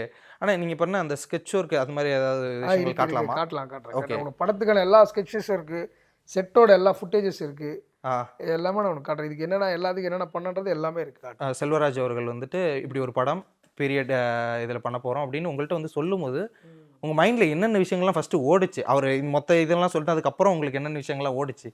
அதாவது என்னன்னா, நான் அவர் வந்து அதாவது ஒரு படம் பண்ணுறோன்னு ஓகே, அப்புறமா இது மாதிரி சினிமா பற்றின சினிமா பீரியட் டைம்னும் போது அதில் நம்மளுக்கு பெரிய ரொம்ப ஆர்வமாயிடுச்சு. ஓகே பரவாயில்ல, நம்ம பண்ணாத ஒரு ஜேர்னர் ஒரு சினிமா பற்றின படம்னும் போது அது ரொம்ப நிறைய பேரை நான் வந்துட்டு போயிட்டு அது சார்ந்து நிறைய பேர்கிட்ட பேசினேன், பழைய சினிமா ஆட்கள். அங்கே அது வந்து குறிப்பிட்டு எதை பேர் சொல்ல முடியுமாண்ணே? குறிப்பிட்டீங்கன்னா அவர் சுரேஷ் சார், அந்த ப்ரொடக்ஷனில் ப்ரொடியூசர் சுரேஷ். யாருண்ணே? இந்த படத்தோட ப்ரொடியூசர் ராணாவோட அப்பா. ஓகே. அவரே வந்துட்டு அவர் வசந்த மாளிகை படப்பெல்லாம் அவர் யூத் ஆக்சுவலாக. ஓகே. அப்போ அவர்கிட்ட நிறைய பேசணும் அதெல்லாம். இந்த படம் அதை செல்வா சொல்லும் பொழுது எனக்கு ரொம்ப அதான் சினிமா பற்றின படம் பொழுது எனக்கு ரொம்ப மகிழ்ச்சி, பெரிய மகிழ்ச்சி. ஒரு நல்ல வேற டோட்டலாக வேற ஒரு ஜேனருக்குள்ள, அதுவும் நம்ம இருக்கிற தொழில் பற்றின ஒரு வரலாற்று படமாக நம்ம பண்ணுறது இருக்குல்ல, அதில் ரொம்ப ஆர்வமாயிட்டேன், ரொம்ப பிடித்தமான விஷயமாயிட்டேன். அப்போ ரொம்ப நான் அட்டாச்மெண்ட்டாகவும் ஆகிட்டு அதுக்குள்ளே நிறைய இப்போ அது போர் அடிக்காத கூடிய ஒரு வேலையாக இருந்துச்சு. மற்ற வேலைலாம் கூட கொஞ்சம் ஆயிடுச்சு இப்போ உண்டு பண்ணும். இது சினிமா பற்றினது போது ஓகே, உங்களை ஒரு கான்சியஸாகவே வச்சு ஆமாம் பேக்ரவுண்ட் என்ன மாதிரி பண்ணலாம், அந்த ஸ்க்ரீனில் என்ன மாதிரி பண்ணலாம், பேக்ரவுண்டு மெட்ராஸை வந்துட்டு ஃபுல்லாக வந்து நம்ம ரயில்வே ஸ்டேஷனை வரைஞ்சோம். இது மாதிரி நிறைய நம்மளே ஓன் இன்ட்ரெஸ்ட் எடுத்து நிறைய இது மாதிரி இருக்கலாம் அது மாதிரி இருக்கலாம்னு அவங்க கேட்காதெல்லாம் கூட நம்ம பண்ணுறதுக்கு, ஏன்னா சினிமா இல்லை அதனால் அது பண்ணக்கூடியது வந்துச்சு. செல்வா அதை சொன்னவொடனே எனக்கு ரொம்ப பெரிய அப்பயே நம்ம டேக்கப் ஆகிட்டேன், ரொம்ப இன்ட்ரெஸ்டாக சினிமா பற்றின படம் தான் உண்டு. அந்த ஃபோட்டோ ஃப்ரேம்ஸ் எல்லாம் அந்த படிக்கட்டில் அவர் ஏறி போகும்போது அவரோட வீட்டில் இது பண்ண அந்த ஃபோட்டோ ஃப்ரேம்ஸ் எல்லாம் எதில் பண்ணதா இருக்கும்? ஃபுல்லாக உட்டு கோல்டு மிக்சடு, இது மாதிரி ஃபுல் அண்ட் ஃபுல் உட் எல்லாமே. ஓகே. அது எல்லாமே ஃபோட்டோ ஃப்ரேம்ஸ் எல்லாமே உட்டு. நான் தான் சொன்னல அது மாதிரி நான் அதை உட்டுக்கே தனியாக நான் தேடி அந்த ஃப்ரேம் இப்போ எதுங்க ஃப்ரேம் கடையில் போனீங்கன்னா உங்களுக்கு அது மாதிரி ஃப்ரேமே கிடைக்காது. நான் போயிட்டு ஒரு டீக்குட்டு டிசைன் பண்ணுறவங்கிட்ட போயிட்டு நம்மளுக்கு இது மாதிரி டிசைன் வேணும்னு சொல்லி, அப்புறம் அவன் சில அட்ரஸ் அதெல்லாம் ரொம்ப தேடி பிடிச்சோம் அது மாதிரி விஷயங்கள். ஆனால் இப்போ சில ஆர்ட் டைரக்டர்கிட்ட பேசும்போதும் சரி, இல்லை ஆக்டர்ஸ்ட்டு சில பேர் பேசும்போதும் சரி, அந்த படத்துடைய ஞாபகமாக ஏதாவது ஒரு விஷயங்களை வந்துட்டு அவங்க வீட்டில் வச்சுருப்பாங்க. இல்லை ஏதாவது ஒரு விஷயம் ஐ மீன் நான் இந்த ஒர்க் பண்ணதில் இந்த விஷயம் எனக்கு ரொம்ப பிடிச்சிருந்தது, அதனால் நான் இதை பர்சனலாக இங்கேயே வச்சுருக்கேன் அப்படின்னு சொல்லிட்டு வச்சுருப்பாங்க ஒரு படம் ஞாபகமாக. அந்த மாதிரி ஏதாவது இந்த படத்துடைய ஞாபகமாக நீங்கள் ஏதாவது எடுத்து அப்படி பக்கத்துலேயே வச்சுருக்கீங்களா? இல்லை, இந்த படத்தில் அதுதான் என்னன்னா நான் பொதுவாக வந்துட்டு இந்த எடுத்துக்கிறது இல்லை. இப்போ நம்ம வந்துட்டு இதில் ஒர்க் பண்ணும்போது கான்ட்ராக்டாக நம்ம தான் பண்ணுவோம். அந்த பொருளை நம்மளுக்கு தான் கான்ட்ராக்டாக போனாலே நம்மகிட்ட தான் பொருள் வந்துடும். அந்த பொருளும் நம்மளோட பொருள் தான். அந்த மாதிரி பொருள் நிறைய இருக்குது என்கிட்ட. மேலேயும் என்னோட மேலே குடோனில் இருக்குது நிறைய பொருள், சின்ன பொருள் இருக்குது. அதுக்கப்புறம் இந்த சேர் வந்து அந்த டைரக்டருக்காக தான் பண்ணது. சமுத்திரகனி சார். ஆமாம், அவருக்காக அந்த டைரக்டர் சேருக்காக பண்ணது. நான் ஒரு டிசைன் கொடுத்தா அவன் வந்துட்டு ரொம்ப மொக்கையாக பண்ணி விட்டான். அதை வந்துட்டு டென்ஷன் ஆகிடுச்சு எனக்கு. ஆக்சுவலாக அது வந்து முதல் நாள் ஷூட்டு. அப்புறம் வேறு சேர் அரேஞ்ச் பண்ணிட்டோம். இது கொஞ்சம் கரண்ட்டில் இருக்க மாதிரி நல்லா. ஆமாம் அது இதை கொஞ்சம் சைஸ் கம்மி பண்ணி கீழே வந்துட்டு உட்டு பெடஸ்டல் போட்டு அப்படி இருக்குன்னு வச்சுக்க. நான் கொடுத்த ரெஃபரன்ஸ் வேறு, அவன் பண்ண ரெஃபரன்ஸ் வேறு. அதனால் ரொம்ப சரி அது அப்புறம் எடுத்துன்னு வந்துட்டேன். அந்த படத்துக்காக பண்ணது தான். அதுக்கப்புறம் அது வந்துட்டு காலாவில் ரஜினி உட்காந்துச்சாரு. ஓ ஆனால் இது அந்த பக்கத்தில் நாய் வச்சுட்டு அப்படி உட்காந்துருப்பாரு ஒரு சேர். ஆமாம் அந்த சேரு இவ்வளோ நேரம் இருந்திருக்கு, நான் இதை கவனிக்கவே இல்லை நான்.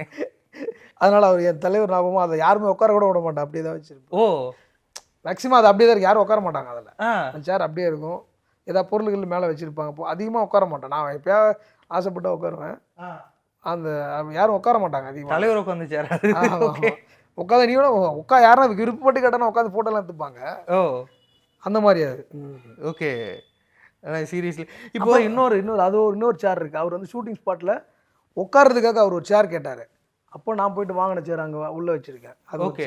ஆனால் இப்போ நடிகர்கள் வந்துட்டு இப்போ ஏதாவது ஒரு விஷயம் அவங்களுக்கு பிடிச்சிருந்ததுன்னா கேட்பாங்களா? இப்போ இதில் துல்கர் சல்மானோட சாரோட ஒரு போர்ட்ரேட் அந்த பெருசாக ஃபோட்டோ பண்ணியிருந்தீங்கல்ல, பார்க்கும்போது ரொம்ப அழகாக இருந்தது. இப்போ அதை வந்து அவர் விரும்பி கேட்பாரா, இதை நான் வச்சுக்கலாமா? அவரு கேட்கல, நிறைய ஹீரோலாம் கேட்டிருக்காங்க அந்த மாதிரி. அதுமாதிரி யார் அந்த மாதிரி நிறைய பேர் கேட்டிருப்பாங்க. ஆக்சுவலாக நிறைய பேர் அதை டெக்னிக்கலாக நிறைய கேமராமேன்ஸ்லாம் கேட்பாங்க, அந்த பொருள் நல்லா இது கொடுக்குறீங்களா, இது எடுத்துக்கலாம் அப்படின்னு. அது மாதிரி இந்த நிறைய சாண்டி டான்ஸ் மாஸ்டர் சாண்டி இருக்காங்க, அவன் ரொம்ப இது ஆர்ட்லாம் ரொம்ப பிடிக்கும். அவரோட வீட்டில் அப்படி தானே. அவன் வந்து நிறைய கேட்பாப்ல தம்பி இந்த மாதிரி. நான் அது நான் இப்போ தான் சமீபத்தில் நான் ரொம்ப நாளாக கேட்டேன், அவனுக்கு நான் என்ன கொடுக்குதுன்னு தெரியாமல் இருந்துட்டு இப்போ அவனை வந்துட்டு ஒரு விண்டேஜாக வரைஞ்சி ஒரு ஃபோட்டோ ஃப்ரேம் இப்போ தான் கொடுத்தேன் நான் அவனுக்கு. அவனை அது கூட இருக்குது, காமிக்கிறேன் வேணா, அதுக்குள்ளே இருக்காது. அதை வரைஞ்சி ஒரு வேற ஒரு ப்ராஜெக்டுக்காக நான் யோசித்த கேரக்டர் அவனையாக வரைஞ்சி அதை வந்துட்டு அவரை ஃப்ரேம் பண்ணி இப்போ தான் கொடுத்தேன். ரொம்ப அவர் ஒரு ஓவிய கார். அவர் ரொம்ப பெரிய அந்த விண்டேஜ் அவர் கார் கூட ஏதோ ஒரு விண்டேஜ் கார் போதையான ஆள். ஆமாம், நான் யோசிக்கிற மாதிரியான ஒரு ஆள்னு வச்சுக்கேன். அந்த பெட்ரோமாக்ஸ் லைட்லாம் அப்போ யூஸ் பண்ண அந்த இது மாதிரி நிறைய விஷயங்கள் அவர் வீட்டில் கலெக்ஷன் வச்சிருந்தார். நம்ம கூட போய் பார்த்தோம். தனுஷ் சார் வந்துட்டு கேப்டன் மில்லரில் வந்துட்டு அந்த கோவிலோட செட்டை பார்த்துட்டு ரொம்ப இம்ப்ரெஸ் ஆகிட்டு அந்த மாதிரி அவருடைய அவங்க வீட்டு பூஜை இதை பண்ண சொன்னார். ஓகே, அந்த மாதிரியா ஒரு மினியேச்சர் மாதிரியா? இல்லை வீட்டுக்குள்ளேயே அந்த இன்டீரியர் பண்ண சொன்னாப்புல. அந்த மாதிரி விருப்பப்பட்டு அந்த மாதிரி நம்மளோட ஒர்க்கோட என்னோட ஒர்க்கில் இம்ப்ரெஸ் ஆகிறது இருக்குல்ல, நம்ம ஒர்க்கை பிடிக்கிற விஷயம் இருக்குல்ல, அந்த மாதிரி கேட்குறது தான் பெரிய கிரெடிட். அவார்டு விட இப்போ நல்லா பண்ணிக்கிறீங்க, எனக்கு அந்த மாதிரி ஒன்று பண்ணி கொடுங்க அப்படின்னு ஒன்று கேட்டார். அதுக்கு நான் ஸ்கெட்ச் பண்ணி கொடுத்து அதை கொஞ்சம் அவங்க அதை பண்ணி இது பண்ணிட்டேன். இது சீரியஸாக ஐ மீன் ஒவ்வொருத்தரும் இந்த மாதிரி கேட்டிருக்காங்க. வேறு யாராவது ஏதாவது வாங்கியிருக்காங்களா உங்கள்ட்ட இருந்து? வேறு யாரும் நிறைய ஒரு அந்த காலாவில் வந்து நிறைய பாட்டு எடுத்துன்னு போனாங்க. பாட்டு நான் பண்ணி வச்சுருந்தேன். அந்த பாட்டை வந்துட்டு அழகழகாக இருக்குதுன்னு நிறைய அதில் நடித்த நிறைய பேர் எடுத்துன்னு போனாங்க. இது எனக்கு கொடுங்க, நான் வீட்டில் எடுத்துன்னு போகிறேன் வச்சுக்கிறேன்னு. டிசைனாக பாட் பண்ணியிருந்தேன். அதாவது இந்த களிமண்ணில் அது நிறைய பேர் எடுத்துன்னு போனாங்க. அந்த படத்தில் நடித்த எல்லாரும் எடுத்துன்னு போனாங்க. பெருசாக யாரும் அதுக்கப்புறம் அது தெரியல எடுத்துன்னு போய் நம்மகிட்ட சொல்ல மாட்டாங்க, சொல்லாமல் கூட எடுத்துன்னு போவாங்க. ஓகே, பெருசாக இது பண்ணிக்க மாட்டாங்க. ஒரு ஆர்ட் டைரக்டர் அப்படிங்கிறத தாண்டி இந்த படத்தில் நீங்களும் ஆர்ட் ஒர்க் பண்ணிட்டு நீங்கள் மேபி அந்த ஷூட்டிங் ஸ்பாட்டில் இருந்திருக்கலாம். அப்படிங்கும்போது நீங்கள் பார்த்து வியந்த இந்த ஒரு காட்சி எனக்கு ரொம்ப பிடிச்சிருந்தது. துல்கர் சல்மான் அவர்கள் நடித்த விதமும் சரி, எல்லாமே இந்த ஒரு சீனாகவே எனக்கு ரொம்ப பிடிச்சிருந்ததுன்னா இந்த படத்தில் உங்களுக்கு என்னவா இருந்தது? இந்த படத்தில் எனக்கு வந்துட்டு அவன் அதை பேசி டேக் வாங்கிட்டார். இல்லை இது வேணாம், அது வேணான்னு சொல்லிட்டா இருப்பாப்புல நம்ம சமுத்திரகனி. இது நல்லா இல்லை, எப்படி பண்ணாது அப்படி. அவன் முத வந்து நான் எப்படி பண்ணுறேன் பாருங்க அப்படின்னு காட்டும்போது கடைசியாக வந்து அப்படி தூக்கி காலை தூக்கி அப்படி சேரில் வச்சு ரஜினி மாதிரி பண்ணி அப்படி பயங்கரமான சீக்வன்ஸ். அது நம்மளே கை தட்டுவோம் டக்குன்னு. அந்த மாதிரி பண்ணியிருந்தாரு. அந்த சீன் வந்து ரொம்ப ஒரு மாசான சீன் வச்சுக்க. மாசுனா பெரிய ஒரு பெரிய எப்படி ஸ்டண்ட்டோ அந்த மாதிரி கூட கிடையாது. ஆனால் டைலாக்காக ஒரு மாசாக பேசுறது இருக்குல்ல, அதை வந்து ஒரு கமர்ஷியல் ஹீரோவாக வந்து அடித்து பயங்கரமாக அவர் வந்து பர்ஃபார்மன்ஸ் பண்ணுவார்ன்ற இடத்துல அந்த இடம் ஸ்கோர் பண்ணுவார். அப்படி தூக்கி சேரில் காலை வச்சு அப்படி கோட்டை தள்ளிட்டு அப்படி சிகரெட் பிடிச்சிட்டு அப்படி சொல்லி அப்படி கையை தூக்கி அப்படி காட்டுவார்ல, அந்த இடம் வேற லெவல் பயங்கரமாக இருந்தது. எனக்கு பிடிச்சி நம்ம செட்டே அவர் அழகாக தெரிஞ்சிச்சு அந்த இடத்துல. இன்னொரு இடத்துல இந்த செட்டு வந்துட்டு ராணா அவர் வந்துட்டு அந்த கதவை பிடிச்சி இங்க பாருங்க அப்படின்னு சொல்லிட்டு இப்படி தள்ளுவாரு. கதவு கிடையாது அது, அதான் அந்த செட்டையே மூவ் ஆகும். ஓகே, இப்போ அந்த சீன் உங்கள்ட்ட சொல்லியிருப்பாங்க. அந்த இடத்துல அது முன்னாடி ஒரு நார்மலான செட்டா இருக்கு. இப்போ ராணா வந்துட்டு அந்த செட்டை இப்படி தள்ள போறாரு, அதுக்கேற்ற மாதிரி மூவ் ஆகணும். அப்படிங்கும்போது அப்படிலாம் கிடையாது. நான் பண்ணதுனால மூவ் பண்ணது. அது புரியல, நான் பண்ணதுனால அதை மூவ் பண்ணாங்க. ஓகே, அவங்க சீனுக்காகலாம் அதை சொல்லல, செட்டை அப்படிதான் போடுவாங்க அந்த டைம்லலாம். அப்படி அது ஒரு மூவ் அந்த டைம்ல இப்பயுமே அப்படிதான் போடுவாங்க. அதுதான் உங்களுக்கு ஏதாவது ஆடியன்ஸ் தெரியணுன்றது அது பண்ணது. அது எல்லாமே ஓகே. இப்போ அந்த ஒரு பெரிய பங்களா செட்டே தனித்தனியாக பிரிச்சிடலாம். நீங்கள் பிரிச்சிடலான்ற அந்த மாதிரி இல்லை. அது என்னென்ன இப்போ கீழே அது ஒரு வீல் மாதிரி தான் வச்சு எனக்கு அது ஒரு டோர் மாதிரி தள்ளுற மாதிரி. ஆமாம்பா, அதான் செட்டு. உனக்கு அது என்னன்னா ஒர்க் பண்ணுறதுக்கு நம்ம வந்துட்டு ஒரு எப்படி சொல்கிறது, ஒரு கேமராமேன் வந்துட்டு ஒரு காட்சி எடுக்கிறோன்னா அந்த காட்சிக்கு தேவையான ஸ்பேஸ் தேவை. அந்த ஒர்க்கிங் ஸ்பேஸ்க்காக நம்ம வந்துட்டு திடீர்னு இப்போ நீங்கள் நம்ம 2 பேர் உட்காந்து பேசணும்னு வச்சுக்கேன், உனக்கு பின்னாடி கேமரா வைக்கணும். இப்போது பின்னாடி இடம் இல்லை, ஓகேவா? பின்னாடி இடம் இல்லாத பொழுது என்ன பண்ணும், இந்த செவர் தான் இருக்குது, இந்த செவரை உடச்சிட முடியாது. செட்டாக நம்ம அதை கன்வெர்ட் பண்ணும்பொழுது அந்த செவரையே நம்ம ரிமூவ் பண்ணலாம். அப்போது அதை வீல் வச்சுட்டு நம்ம அப்படி ஒர்க் பண்ணுவோம். இப்போ அங்கே கேமரா வைக்கும்போது அந்த செவரை தள்ளிடுவோம், பின்னாடி கேமரா ஒர்க் பண்ணுவாங்க. இப்போ ஒரு ஜன்னல், இப்போ உதாரணத்துக்கு ஒரு ஜன்னல் இருக்குன்னா அந்த ஜன்னலில் ஷார்ட் வைக்கும்போது ஜன்னலை ரிமூவ் பண்ணுற மாதிரி ஜன்னல் வைப்போம். ஜன்னலை கட்டிட்டு ஜன்னலுக்கு வெளியில் வைப்பாங்க. இப்போ வாலில் பண்ணும்போது இப்போ வாலுக்கு வந்து வீல் வச்சுருவோம். இப்போ இந்த ரூம் ஃபுல்லாகவே வீல் வச்சு ஒர்க் பண்ணிவிடுவோம். எல்லாமே மூவ் ஆகிற மாதிரி ஒர்க் பண்ணிட்டா உங்களுக்கு தேவையான இடத்த கேமரா வச்சு நம்ம இது பண்ணிக்கலாம். சிங்கிள் ஷாட்லாம் சில அதுக்கெல்லாம் அப்படியே வரும்போது வாழை மூவ் பண்ணிகிட்டே இருப்பாங்க. அது மாதிரிலாம் டெக்னிக்கில் தான் இது தெரியணும்னு தான் நம்ம அதை பண்ணது. அப்போ அவங்க அதை யூஸ் பண்ணிக்கிறாங்க. அப்போ அது அப்படியே இருந்தால் தெரியாதுல்ல உங்களுக்கு, மூவ் பண்ணுற சோத்தை. அப்போ தான் ஆடியன்ஸ் தெரியும் அப்படியே சோத்தை பண்ணும்போது. இப்போ இந்த மாதிரியான ஒரு பீரியட் இப்போ இது நமக்கு தெரியுது. இதில் ஆர்ட் டைரக்ஷன் வந்துட்டு இப்போ செம்மையாக ஹெவியாக ஒர்க் பண்ணியிருக்காங்க. இப்போ சார்பட்ட பரம்பரை பார்க்கும்போது தெரியுது, கேப்டன் மில்லர் பார்க்கும்போது தெரியுது. அப்படிங்கும்போது லைவாக கரண்ட்டில் ஒரு குடும்ப படம் அப்படின்னு சொல்லிட்டு ஒரு நார்மலான ஒரு கமர்ஷியல் ஒரு குடும்ப படம் ஒன்று எடுக்கிறாங்க. அப்படிங்கும்போது இப்போ அதில் ஒரு ஆர்ட் டைரக்ஷன் பண்ணுறதும் இந்த மாதிரி ஆர்ட் டைரக்ஷனுக்கே பேர் போன படங்கள் பண்ணுறதும் எது உங்களுக்கு வந்துட்டு ரொம்ப டஃப்பாக இருக்கும்? டஃப்பாக அதான் எனக்கு டஃப்புன்றதே கிடையாது. அதாவது நீ ஒரு பிடிச்சி இப்போ இந்த இடத்த பேட்டி எடுக்க வந்துருக்குற என்ன, நீ பேட்டி எடுக்கணும் போது உனக்கு டஃப்லாம் கிடையாது. இருந்தாலும் நம்ம பயங்கரமாக கேள்வி கேட்குறோம். அது வந்து ஒரு ஆர்வமாக தான் ஆகும், ஓகேவா? இப்போ என்னை விட இன்னும் ஒரு ரஜினிகிட்ட போய் பேட்டி எடுக்க போகிறோன்னா இப்போ அவரை நம்ம எப்படி சின்ன ஒரு பயம் இருக்கும். ஆனால் அவரை நம்ம அசத்திடணும், அவரை வந்து நம்ம இம்ப்ரெஸ் பண்ணணும், அப்படி தான் இருக்குமே தவிர அது வந்து டஃப்பு அப்படிலாம் கிடையாது. பரிட்சைக்கு போகிறோம் தெரியாது. இப்போ நம்ம ஏற்கனவே அதுக்குள்ளே இருக்கிறோம் போது நம்மளுக்கு ஒன்று வரும் பொழுது அது வந்துட்டு ஒரு எப்படி சொல்கிறதுனா ஒரு சுவாரஸ்யம் தான். அது அடுத்த கட்ட விஷயம். அதுதான் வேலையில் வந்துட்டு ஒரு விஷயத்தையே செஞ்சால் போர் அடிச்சிருக்கும் உனக்கு. வேறு தெரியாத ஒன்றை தேடி பயணித்து அதை நம்ம பண்ணும்போது தான் அதுதான் கிக்கு அதுதான் போதை. அப்போ அது அது வந்து ஒரு போதை, அதில் ஒரு பெரிய ஒரு பேரார்வம் தான் சொல்லணுமே தவிர அது வந்துட்டு ரொம்ப கடினமான வேலை அப்படின்றது ஒன்றும் கிடையாது. கடினமான்றது தெரிஞ்ச வேலைக்கு கடினம் என்பது கிடையாது. அது எக்ஸ்பெரிமெண்டல் தான் அது. அடுத்த கட்டமாக அதெல்லாம் வேணும் உனக்கு. அதெல்லாம் வந்தால் தான் நீ வேற யாருன்னு தெரியும். இல்லைன்னா ஒரே வேலை செஞ்சுட்டு இருப்ப. இப்போ இது மாதிரி ஒரு படம், இப்போ சினிமா பேக்ரவுண்டில் ஒரு வரலாற்று சம்பவமான ஒரு படம், அடுத்து ஒரு சுதந்திர பேக்ரவுண்டில் வந்து இண்டிபெண்ட் பேக்ரவுண்டில் ஒரு படம், ஒரு பாக்ஸிங் பேக்ரவுண்டில் ஒரு படம், இப்படியா ஒரு படங்கள் வரும்போது தான் என்ன யாரும் நான் ப்ரூவ் பண்ணக்கூடிய ஒரு இடமா இருக்குமே தவிர, நான் வெறியும் வந்துட்டு உட்காந்து ஃப்ளவர் வாஷ் வச்சுட்டு ஃபோட்டோ ஃப்ரேம் மாட்டிட்டு கீழே மாப் போட்டுட்டு தொடச்சிட்டு போனால் அதுக்கு பேர் என்ன? அது இன்ட்ரெஸ்டாக இருக்காதுல்ல. இப்போ எனக்கு எதுக்கு அது டஃப்னு சொல்லலை, நான் கஷ்டமான வேலை கிடையாது. அது வேற ஒரு ஜோனுன்னு வச்சுக்கேன். அடுத்தடுத்து நம்ம போகிறதுக்கான ஒரு பெரிய வாய்ப்புன்னு சொல்லலாம். அதை நான் பயன்படுத்திக்கிறேன். பாரு, நான் என்னை ப்ரூவ் பண்ணுறதுக்கான ஒரு விஷயமா நான் அதை பார்க்குறேன். அப்படி தான் நான் ஒன்று ஒன்றா பார்க்குறேன். அது ஒன்று. அடுத்து நீங்கள் வந்துட்டு சாதாரணமாக ஒரு ப்ராப்ஸை வந்துட்டு அலைன்மெண்ட்றது, ஒரு சாதாரண ஒரு குடும்பப்படுத்த சொல்கிறல, அது சாதாரண விஷயம்லாம் கிடையாது. ஒன்று ஒரு படைப்பு, ஒன்று ஒரு அதாவது ஒரு மிடில் கிளாஸை நீ போயிட்டு ஆய்வு பண்ணால் உன்னால் முடியாது. தலை சுற்றி கீழே விழுந்துருவ நீ. அவன் மிடில் கிளாஸா இல்லை பணக்காரனான உனக்கு கன்ஃபியூஸாக இருக்கும், இல்லை ஏழையான கன்ஃபியூஸாக இருக்கும். அதுக்குள்ளே ஒன்று பண்ணணும் நீங்கள். ஓகேவா? அவன் போயிட்டு பார்த்தா ஒரு பேட்டா செருப்பு இருக்காது, அங்கே அடிடாஸ் வச்சுருப்பான் மிடில் கிளாஸு. ஓகேவா? திடீர்னு பார்த்தா BMW கூட வச்சுருப்பாங்க. அது மிடில் கிளாஸ்ன்னு சொல்ல முடியாது.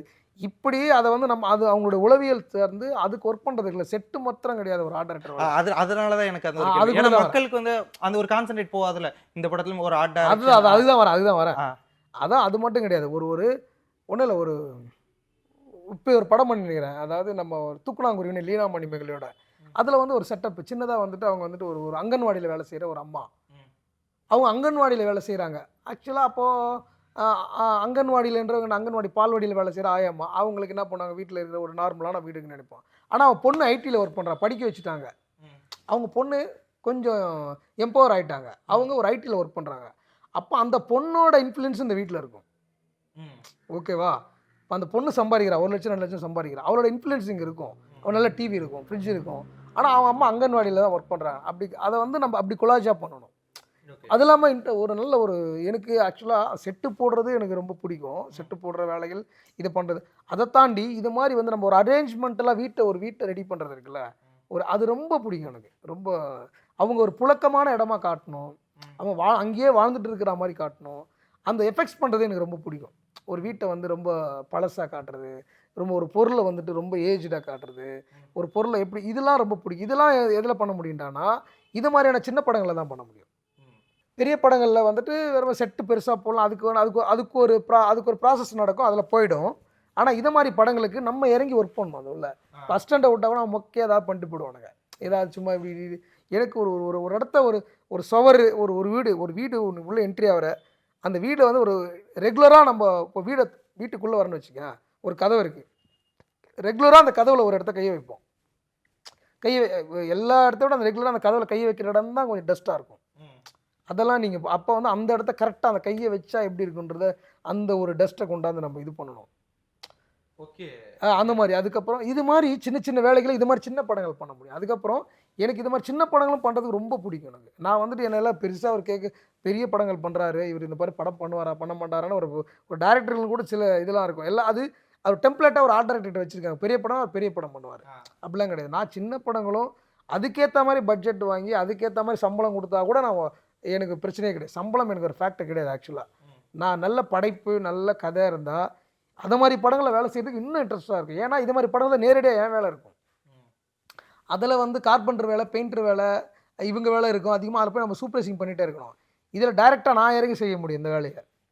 இப்போடான்ட்டு டக்குன்னு அதை வந்து டெல் பண்ண முடியும். அந்த ஒரு விஷயத்தை ஒரு பொருளை பலஸ் பண்ண முடியும். டக்குன்னு ஒரு ஃபோட்டோ ஃப்ரேம் ஒரு டிராயிங் பண்ணி அப்படி எதாவது பண்ணி வச்சு மாட்ட முடியும்.